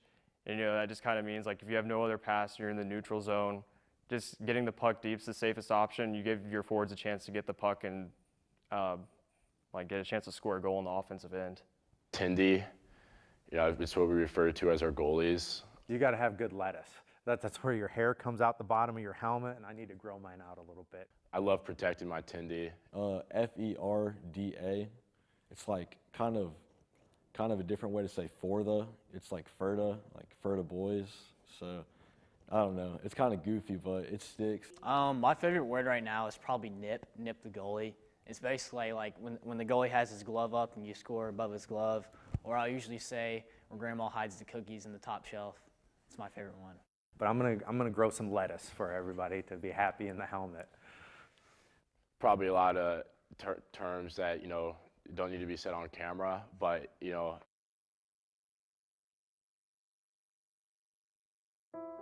From the start of an Austin Peay student's journey, they expect more. They expect to gain real-world experiences to set them apart. They expect to learn with state-of-the-art tools and facilities, so we give it to them. We show them how to be effective social workers, enhancing everyone's well-being.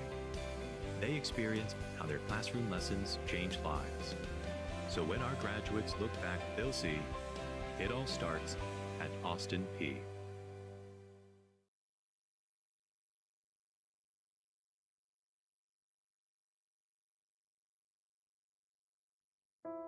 From the start.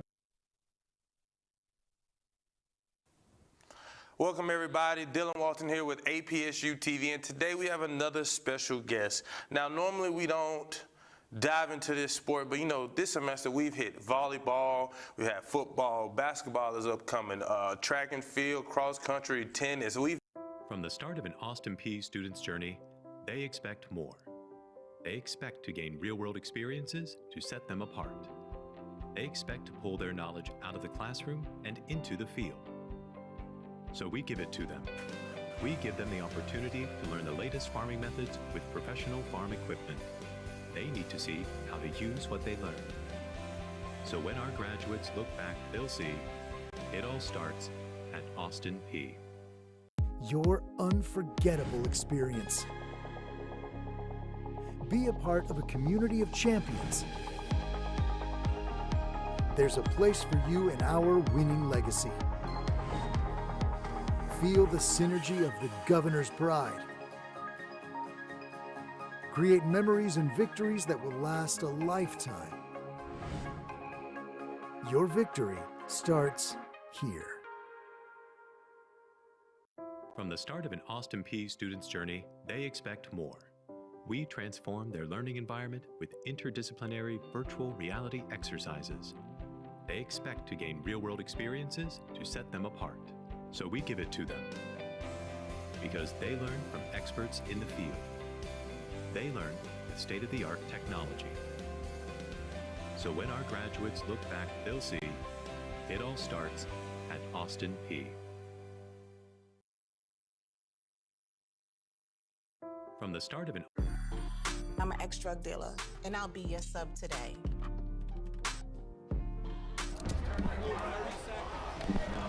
Two milligrams of fentanyl can be lethal. A lethal dose is in here. who gets it, I won't know. It's cheap, it's potent, and it's profitable. The sad reality is fentanyl is being mixed into everything now. More kids should know.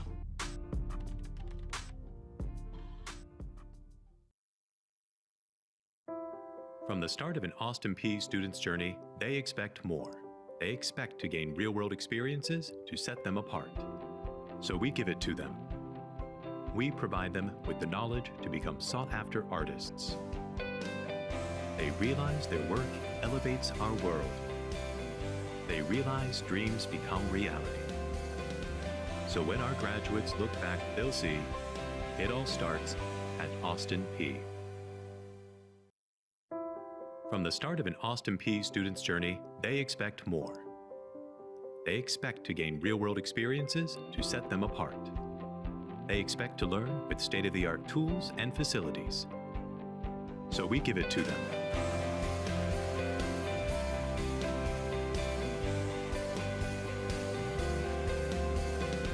So when our graduates look back, they'll see it all starts at Austin Peay.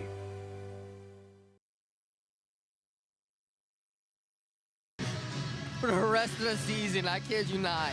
That's crazy. That sounds about right. But you have to go on results to find it. Oh, wow. That's they don't laughable. have a result since we played them last. Welcome back to the Fordyce Center in Clarksville, Tennessee. It's a 6-3 LSU Tigers advantage, up by 3. Yeah, Austin Peay not able to capitalize on some chances that were given to them in that period. We're going to take a look at some of those plays that happened in that period. We'll break them down for you what had happened. LSU scoring 3 goals in that frame. Austin Peay scoring 2. As you see LSU breaking down the ice. Dunbar taking that puck himself all the way across and throwing that in. It was a nice goal from the Tigers, and now LSU, again, another chance in here. Panzer just getting it stuffed by Chamberlain. Nothing really coming of that play there. As you see this drop pass, this is one of the plays of the night to McNair. The drop pass from Doyle to get it to McNair for the opportunity. And Austin Peay getting a lot of good chances in here. Not the shots on goal may not reflect the same, but of course 3 goals scored. Only 37 shots were taken by Austin Peay last night. Only 1 goal in. 14 shots tonight with 3 finding the net. They're trying to keep a pace with LSU right now. They're doing their best. But Majewski getting one in for LSU there was a big center there. Of course, Austin Peay getting a goal off of that one. LSU getting forechecked a little bit by the Governors, thrown off the rhythm a couple times. Ryan Parker, who looked infallible last night, not too shabby that night. We've got 17 seconds left, a 4-on-3 power play to start Governors this one. win the face-off here, as the Governors starting on a 4-on-3 power play here to start the 3rd period. Chamberlain stops that. Snow right at the net. We're Austin Peay throws that one back down the ice. It's gonna be grabbed by Chamberlain. It's gonna throw that one around the. Oh, looks like Hayden Hall was looking for an easy pass from Chamberlain. They have to work. As Olivas has it in the middle of the slide, makes a move and scores. One of the best plays we've seen all weekend. Olivas getting that in, dribbling it in, does a little Mario Lemieux action on him right between the guy's skates. In soccer, they call it a megging. He gets it through and puts it above the net. We'll see how that goes there as he dribbles through the guy there. You might not have catched that on the camera, but yeah, he dribbled it in between the defender's legs and gets it right by Chamberlain. This is 7-3. Tigers extend their lead to 4 here in the 3rd period. Brandon Olivas. Yeah. As Alejandro pulled down, that will be a quick call from the referees. Yeah, we're getting a little chippy on his way into the bench is Alejandro. Pretty easy to discern right there, Hugh. Yeah. Here's this. We're going to be a 4-on-3 in favor of the LSU Tigers. for the next minute and 5 to round out this 4-on-4 as penalty situations growing by the minute. The Governors getting a... Oh, they are playing with 4 guys on the bench. Is this going to still be 4-on-4? All right. Tie up. Tigers end up winning it. 2-on-1 coming down. Pass. Deckman trying to get that to Panzer. Stolen by the Tigers. Now the Governors catch up with it. It's Jackson Smith.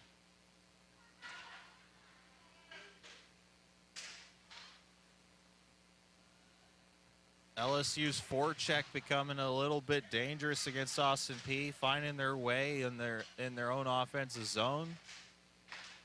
Panzer gets knocked by Kale Lewis. Shot on the net. Yeah, and that's Trevor Doyle, slow to get up a little bit. Deckman through the net and scores. Deckman and Dunbar have had a beautiful connection all night. Panzer being involved in that one as well. It's been thrilling to watch as a hockey fan in general. We'll see here how Deckman just throwing that one in. It gets above. It might have been tipped in the front by Panzer. We'll hear on the official call from the Stripes as we get ready to set a face-off again. Hugh, 16 goals on the weekend for LSU.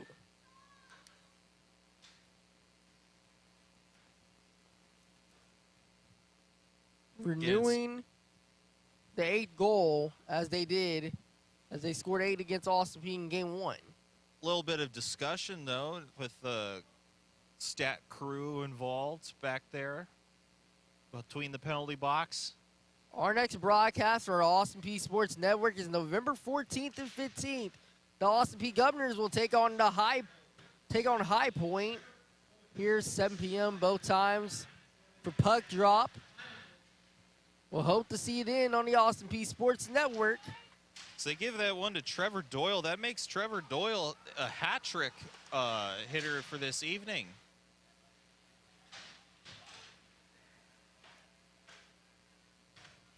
Top of the blue line. Towards the point. Rips one. Saved by Chamberlain. Chamberlain doing his best here, getting hit hard where it hurts right away.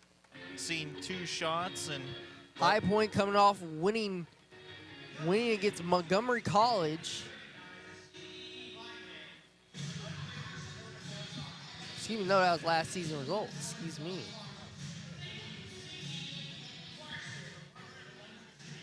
Austin Peay here, going to take the face off. Looks like it'll be Anderson. Coach Eastwood was talking to us about Anderson on Friday, that he really likes him, this freshman kid for the team, number 25. He said he's got a lot of heart to him, and he plays very well in practice, and they're going to try and translate some of that to the ice here. As Glenn will go chasing away for the puck.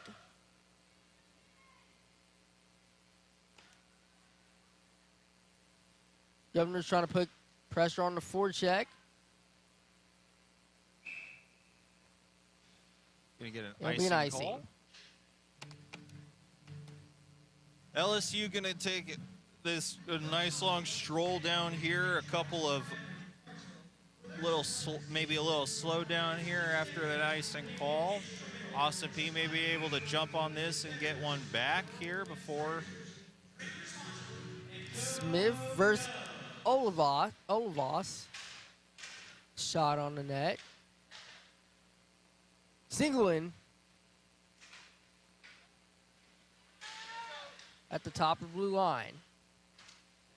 Singleton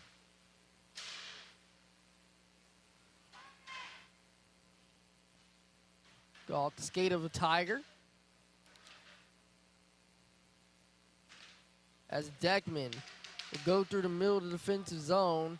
Pass towards the left wing. Shot saved by Chamberlain. Chamberlain stopping that one nicely. Majewski looked to shoot one from downtown, but Chamberlain making the save. Yeah, Majewski found the net a couple of times this weekend. Majewski has a Couple of points tonight as well, a goal and an assist, and he's looking to add on a little bit more before he leaves Tennessee this evening. See Doyle taking the face-off against Alejandro. Face-off between Doyle and Alejandro. The Governors winning it. Top of blue line. And now it's going to get skated around on the LSU forecheck. As Leets pass it towards the half wall.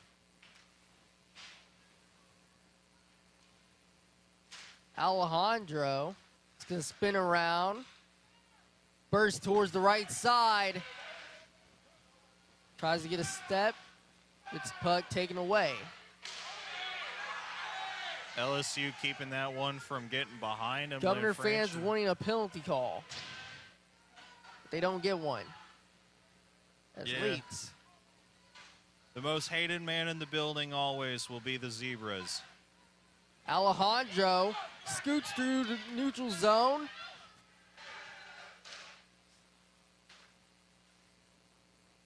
But the Tigers have been organized defensively throughout this game. Yeah, stopping Austin Peay where it counts here in the late second and third period. Behind the net. Puck at the corner. Smith. Excuse me, that's not Smith, that's Sullivan, who scored the goal in game number 1 for the Governors. Doyle will have to pick up his stick. Bully retrieving that one, overskates it a little bit, whiffs on it. Wolf to Anderson. Anderson, hard check by Dunbar. We might see some more of that over these last 15 minutes. Snow will try to collect the puck, but Olivas with the huge hit. Olivas, excuse me.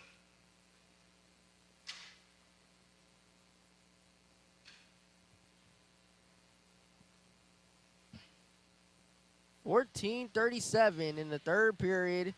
The Tigers lead by 5. Got a long call on this one. The Smith hits Olivas. Gonna get a face-off.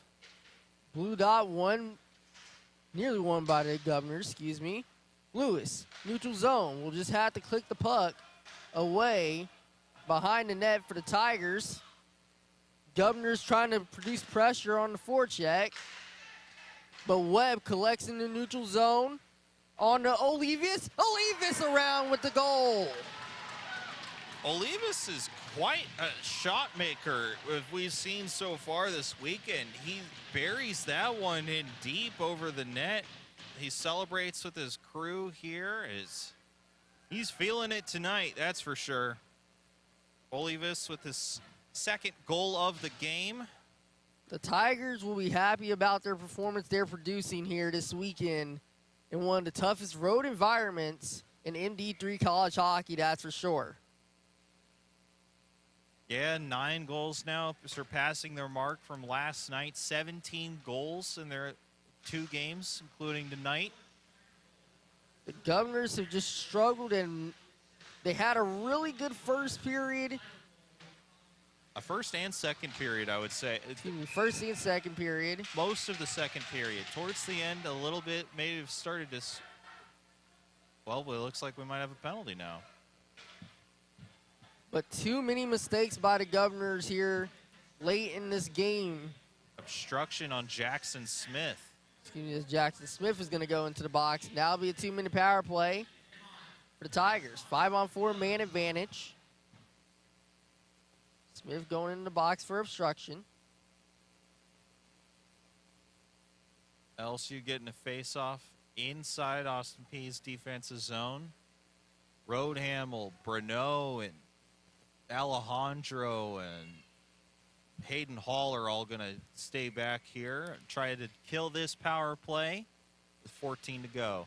Tie up on the face-off, won by the Governors.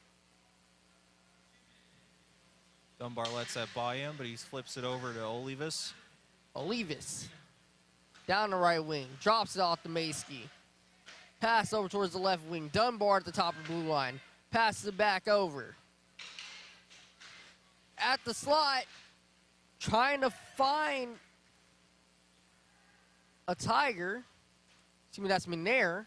McNair right back quickly, saved by Chamberlain. Olivas nearly had an opportunity for his third goal of the game, trying to get that one. He decides instead to make a backhand pass attempt to his man on the other side of the goal. Does not connect.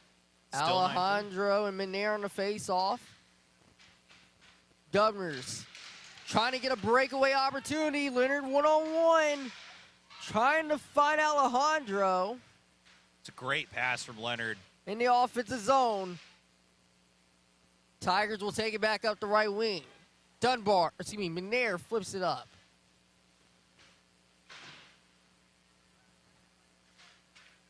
Oh, Leonard Dunbar top of blue line. Finds McNair. On the right slot, Olivas tried to tap it back to McNair. Now Dunbar. It's going to go again. Quick shot on the wrister. Oh, dangerous puck up ice. LSU gets to it first. 12:43 in the third period. There goes Wolf.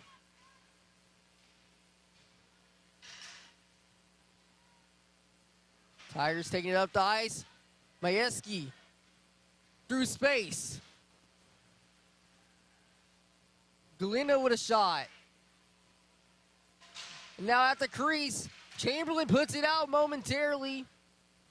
Cale Lewis keeping that puck at bay, getting it away Lynn from his... finds Lewis in the neutral zone. And Hugh, the Governors keeping the puck away. Excuse me, the Tigers keeping the puck away. For the Governors, it's Hugh check.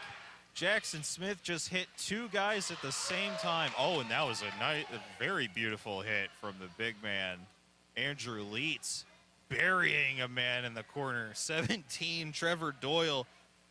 Trevor Doyle gets to score 3 goals tonight and then gets upended in the back corner. Still on a knee down there. Leitz is going to be going into the box. It's a roughing call. Leitz sitting there down at the bench.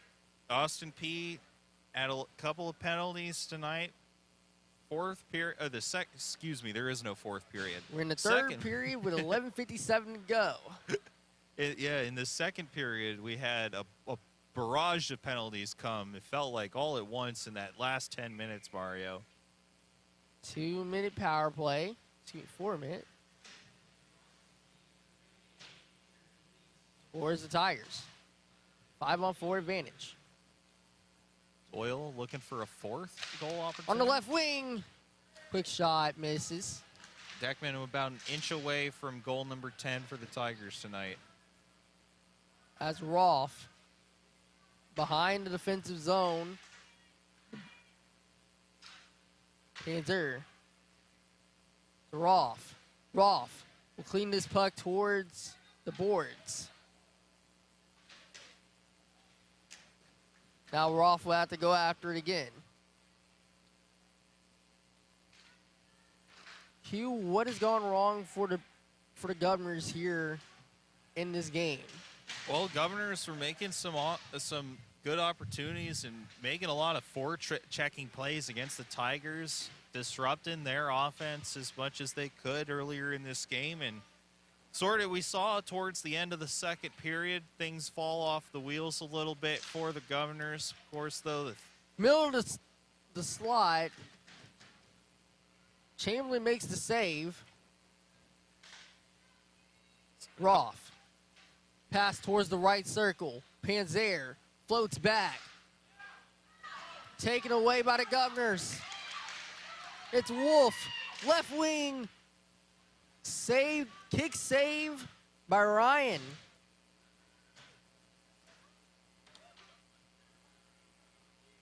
Now Cooper Smith just try to set the offense back up. Ryan will leave it for the Tigers to take over in the defensive zone. Dunbar speeds up. Can he control the puck? Olivas trying to get towards it. McCutch on the right wing. We'll move back toward the neutral zone, and the Tigers will have to pick it back up again.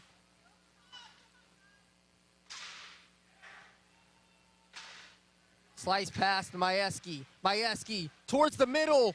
Pass towards the left side, and the Tigers score a 10th.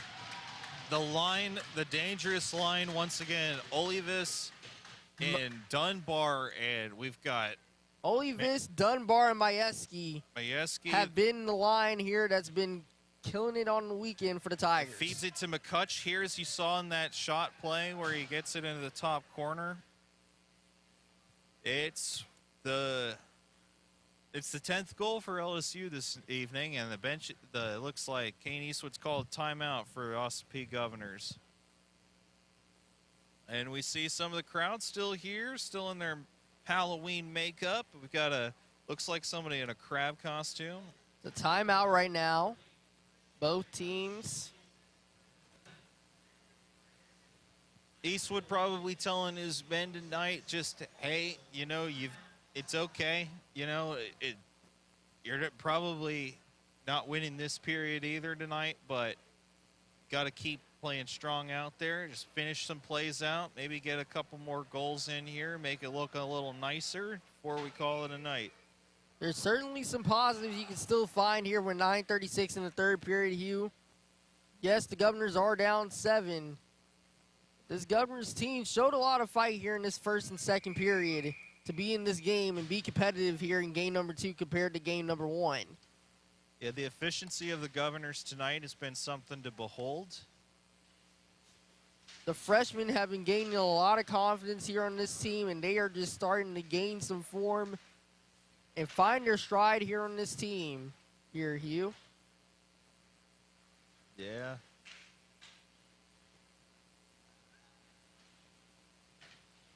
Of course, we also got tons of college hockey going on all across the country tonight. Michigan State, number 4 in the country, Michigan State, defeated number 1 Boston University in overtime. One-on-one, Leonard, right wing, tries to look for Anderson, can't find him.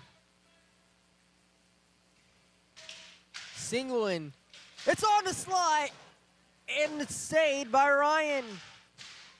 Leonard again. Excuse me, not Leonard, that was Anderson. Anderson with the assist tonight. Would be cool to see him get a goal in there as well before this night is over. The puck has just been bouncing through this neutral zone here throughout this second and third period. Both teams not really able to get a handle on the advantage.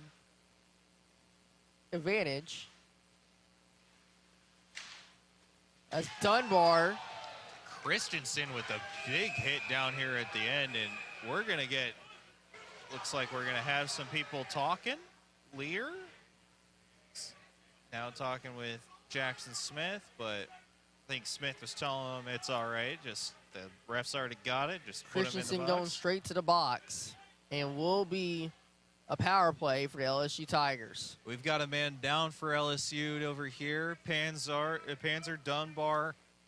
See the Tigers players taking some knees. Lanfranchi. Yeah, that was a big hit over here in the corner. Let's hope he's okay. That's Doyle, who's had the 3 goals here tonight for the Tigers. And there's many assists along with it. He's getting stretched out. Christensen talking to someone in the other side of the arena. Looks like we're going to get a trainer stretching him out a little bit more. He's got breathing a little rather heavy. Oh, looks like he's going to stand up, though. Doyle's sitting up now. As you look at the Governor's bench, and Hugh, what have you seen from the Governors here in this game that gives you good optimism for these Governors fans going forward. As Panzer helps Doyle off the ice, hope Doyle will be okay. Looks like we got McNair and Panzer helping him off now. Looks a little shaken up. Let's hope for the best. Hockey is a brutal game, take many nasty hits. Wishing for a speedy recovery for Trevor Doyle, who's been amazing here. 3 goals tonight on a hat trick. What a weekend for him. And now the Governors take a defensive zone face-off. Hopefully looking to be Jackson Smith again is taking the center spot for the Governors. 2-minute power play and a man advantage to the LSU Tigers. We're up by 7, quick slap shot, and now Chamberlain's getting thrown around towards the crease, and the Tigers score. No, they do not. They're waving off that goal. The man at the goal line over here. It's waved off. Waving it off. We have the referees did not throw a signal in the air. Some explanations being had down there on the baseline. The goal line, excuse me. Chamberlain looking for a glove and a stick. By the looks of it right now, his bare hand exposed to the elements of the ice for the minute. Oh, it's behind him. I should have figured that. The Tigers had thought they scored just momentarily, but waved off. Chamberlain was facing a lot of pressure in his bubble, Hugh. Yeah, and a bubble gets popped, and Chamberlain doesn't like that. The goal gets waved off as Chamberlain was on top of it already. Now Dunbar hoping to make an opportunity for LSU. I think I'm starting to finally learn your Hugh sayings, Hugh. We're getting there little by little, Mario. Learn every day as Ryan will just lead the puck for Majewski. LSU now at 49 shots on goal in this game. Quickly, Majewski, what a weekend for the freshman who's just shown his quality. And right there, it's stopped by the stick of Chamberlain. Beautiful stop by Justin Bruneau to slap that one out with the heel of the stick. Behind the net. Brian Parker not having to work too much right now in this third period. Olivas. Around behind the net. Someone on the low slide has to go up high. Dunbar. Beautiful tip in front by McNair, trying to find his third goal of the game, and unable to do so. Or, excuse me, second goal of the game. Kutch finds Olivas. Dunbar back to Olivas. Dunbar. Right circle, finds McCutch. McCutch squares the Governors up. Left wing, Olivas. Dunbar crosses the net. Beautiful, beautiful play by LSU. Dunbar pocketing that one in the top corner. That was a rifle bullet that hit straight onto the goalie's water bottle. This game is 11-3 LSU on 52 shots on the net. As you see here, just beautiful pass movement from LSU, getting that puck around, moving it back to Dunbar, working the top of the key like a basketball point guard. Getting that over to the side. Number 8 scribbling that around. Gets it to the cross, and then the cross-ice pass. Defenders can't get there in time. Cooper Smith not unable to stop that. Dunbar with a goal. The Tigers hot like fire on the night here at the Ford Ice Center. And how about we had the lacrosse team here on Friday. That would have been a lacrosse-style goal right there. Yeah, a lot of people like to think that lacrosse is the summer version of hockey. So a lot of people that play hockey growing up also play lacrosse. As we got a fight. Yes, we have a fight. Road Hamill trying to get in there. Looks like it started by Majewski and maybe Jackson Smith. There's Peyton Leonard, actually, is the main Governor getting dragged away. On top of number 7, Gabriel Lear, the Quebecois Montreal Canadian.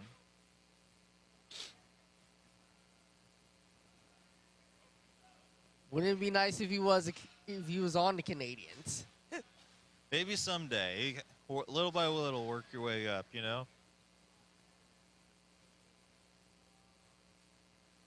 Yeah. Also over at the F&M Bank Arena, it's Arena Cross tonight. That just ended. What an event for them. What an eventful weekend for Arena Cross. Be a fun sport to do, you know, to drive around on a little short dirt track and make some donuts there on the course. How do you think you would fare in autocross, Mario? I don't know. I would have to time those jumps like a psych bike from NES in the 1980s. So, and that's tough alone. So. Oh, absolutely.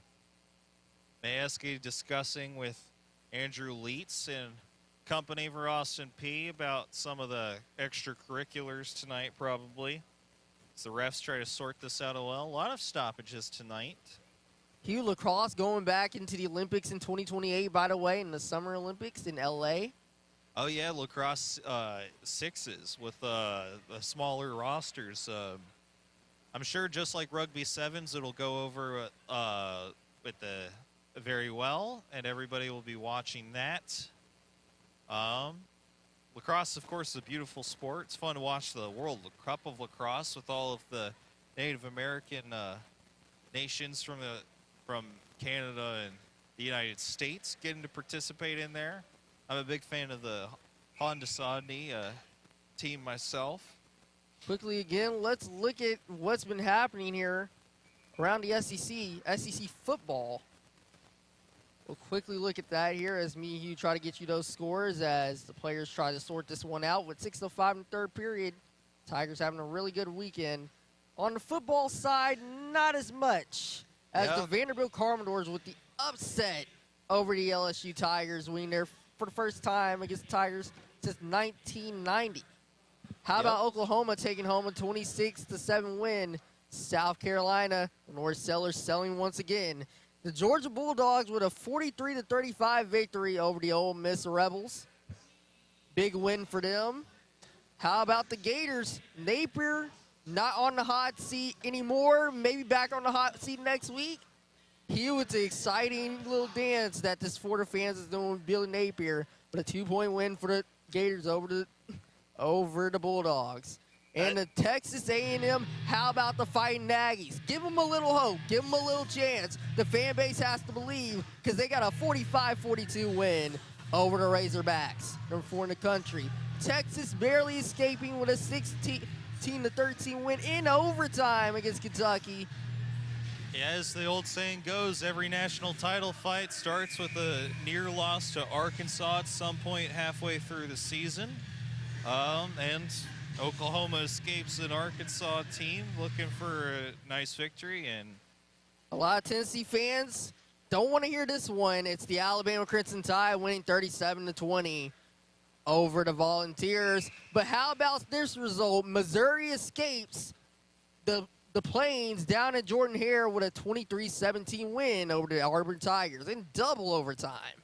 as we get an icing here, and Austin Peay's going to get an offensive zone faceoff. Alejandro's going to take this one against Christian McCutch. We don't see McCutch take too many faceoffs at the center position, but real quickly, just two more scores for you. We have to quickly touch on UAB beating Memphis 31-24. The Blazers, Trent Dilfer, they do it and get the win and get the upset over there. And one more for you.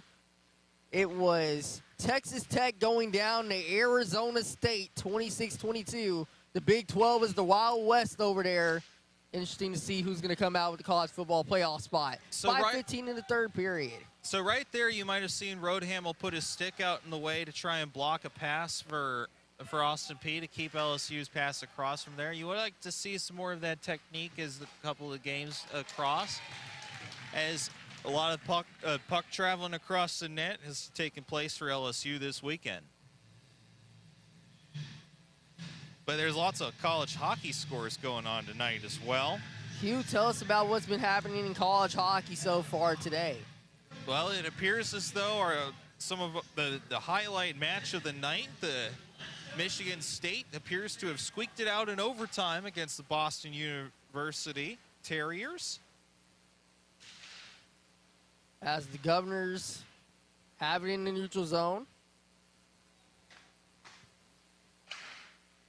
It appears as though we've still got one game remaining tonight in college. Ohio State beating UConn 4-2. It's a ranked win for the Buckeyes. Quinnipiac with the upset over Maine, the Red Wolves, 4-0. Penn State beating LIU. Western Michigan solid win over UMass Lowell. And Michigan State, as you mentioned, with an overtime win over Boston University, completing the sweep on the weekend. Anderson, left wing. Behind the net. Single slap shot. Going nowhere as the Tigers take over in the neutral zone. McNair crosses left to right and slides it into the net. Exquisite. 12-3. McNair has stolen the show here tonight. We believe that's his third goal this evening. So that's another hat trick for the LSU Tigers, as you see here on this play. LSU resets, gets it up the ice, bringing it through the neutral zone is McNair, who dribbles it through the defender Zach Tate and gets it above Chamberlain for the goal. It is 12-3 LSU. We've got a 4-on-4 opportunity right now as well. It's we're actually we're getting another discussion here about penalty. Q, this is Halloween theme night. It appears as though Pulley is talking to the refs over there right now with Kane Eastwood. Something about it's getting. Pulley trying to make his case to the referees. It looks like they're just going to let him off with a little warning. It appears, yeah, he's staying on the ice. Q, what's the discussion you think going on between these refs and both of these teams? A lot of it's got to be just explanation, clarification about what had happened. It's hard to see sometimes if you're sitting down on the bench of the entire ice. So, the bench boss just wants to know. As the Tigers take it away, and again, the Tigers on the back check, sitting defensively in the zone, and the Governors haven't been able to do as much in this third period as they wanted to. Not quite. LSU scoring half of their goals in these 20 minutes. 3:20 left to go in this one. Coming into the weekend, most people thought this could have been a competitive series, and in game one it wasn't, as the Tigers, 8-1 win. Smith, wrister, saved by Ryan on the pads.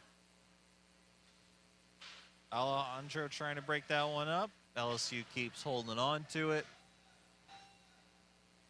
You knew this Tigers team had a high-powered offense coming in.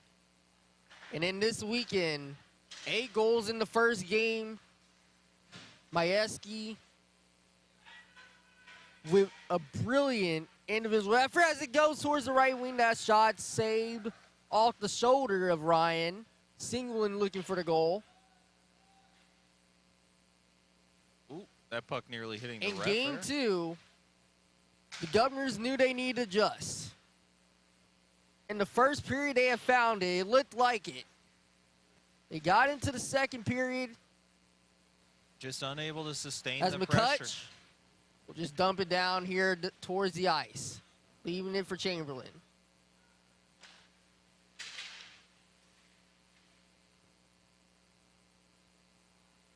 In the second game, the Governors had adjusted in the first and second period, but have gotten in their own way with a chance to be in contention to win this home game. In the third period, the Tigers now just strolling and cruising through at this point. I would like to shout out our amazing crew for helping us make this game possible, from the cameraman to those in the truck right now. Appreciate everybody. Hugh, we have the best crew in college hockey, in my opinion. Absolutely. Incredible job done by APSU's communications department, as the putt six on the left wing. McNair, top of the blue line. Even getting shout-outs on College Hockey South's podcast. Speaks volumes about this communications program. 3-on-3. 52 seconds. Tigers, what a weekend they had here at the Fort Ice Center. It's been Mardi Gras for them for 2 straight games. And if you're Austin Peay, you'll learn some lessons from this, and you keep moving forward. There will always be another hockey game. But the Governor's future looks bright. The freshmen are competitive, and they are fiery with some passion. Absolutely changing the culture one game at a time. But on this weekend, the Tigers were just the better of the Governors. Nearly had a goal opportunity there for the Governors here late. Rister, Singleton, hits Ryan. Singleton once again. Can he go one more time? It's at the net. And it's saved by Ryan. Anderson just a little bit in his way there. Just couldn't get it above Ryan. Ryan having a fantastic weekend himself. Stopping 36 of 37 last night. Only 15 of 18 tonight, but in total, nice little weekend. Tigers just need to dump it down in the zone here. Snow goes chasing after it. And that will be a final. The Tigers get the sweep on the weekend. Getting it done here in Clarksville, Tennessee. They were on the last train here. Now they'll be on the last train out. The Tigers stomped their way through the yard of Austin Peay to a huge road sweep. A 12-3 Tigers win at the end of the game. Today's game has been produced by sports communication students from Austin Peay State University Department of Communication. This has been a presentation of the Austin Peay Sports Network. We'll see you for High Point.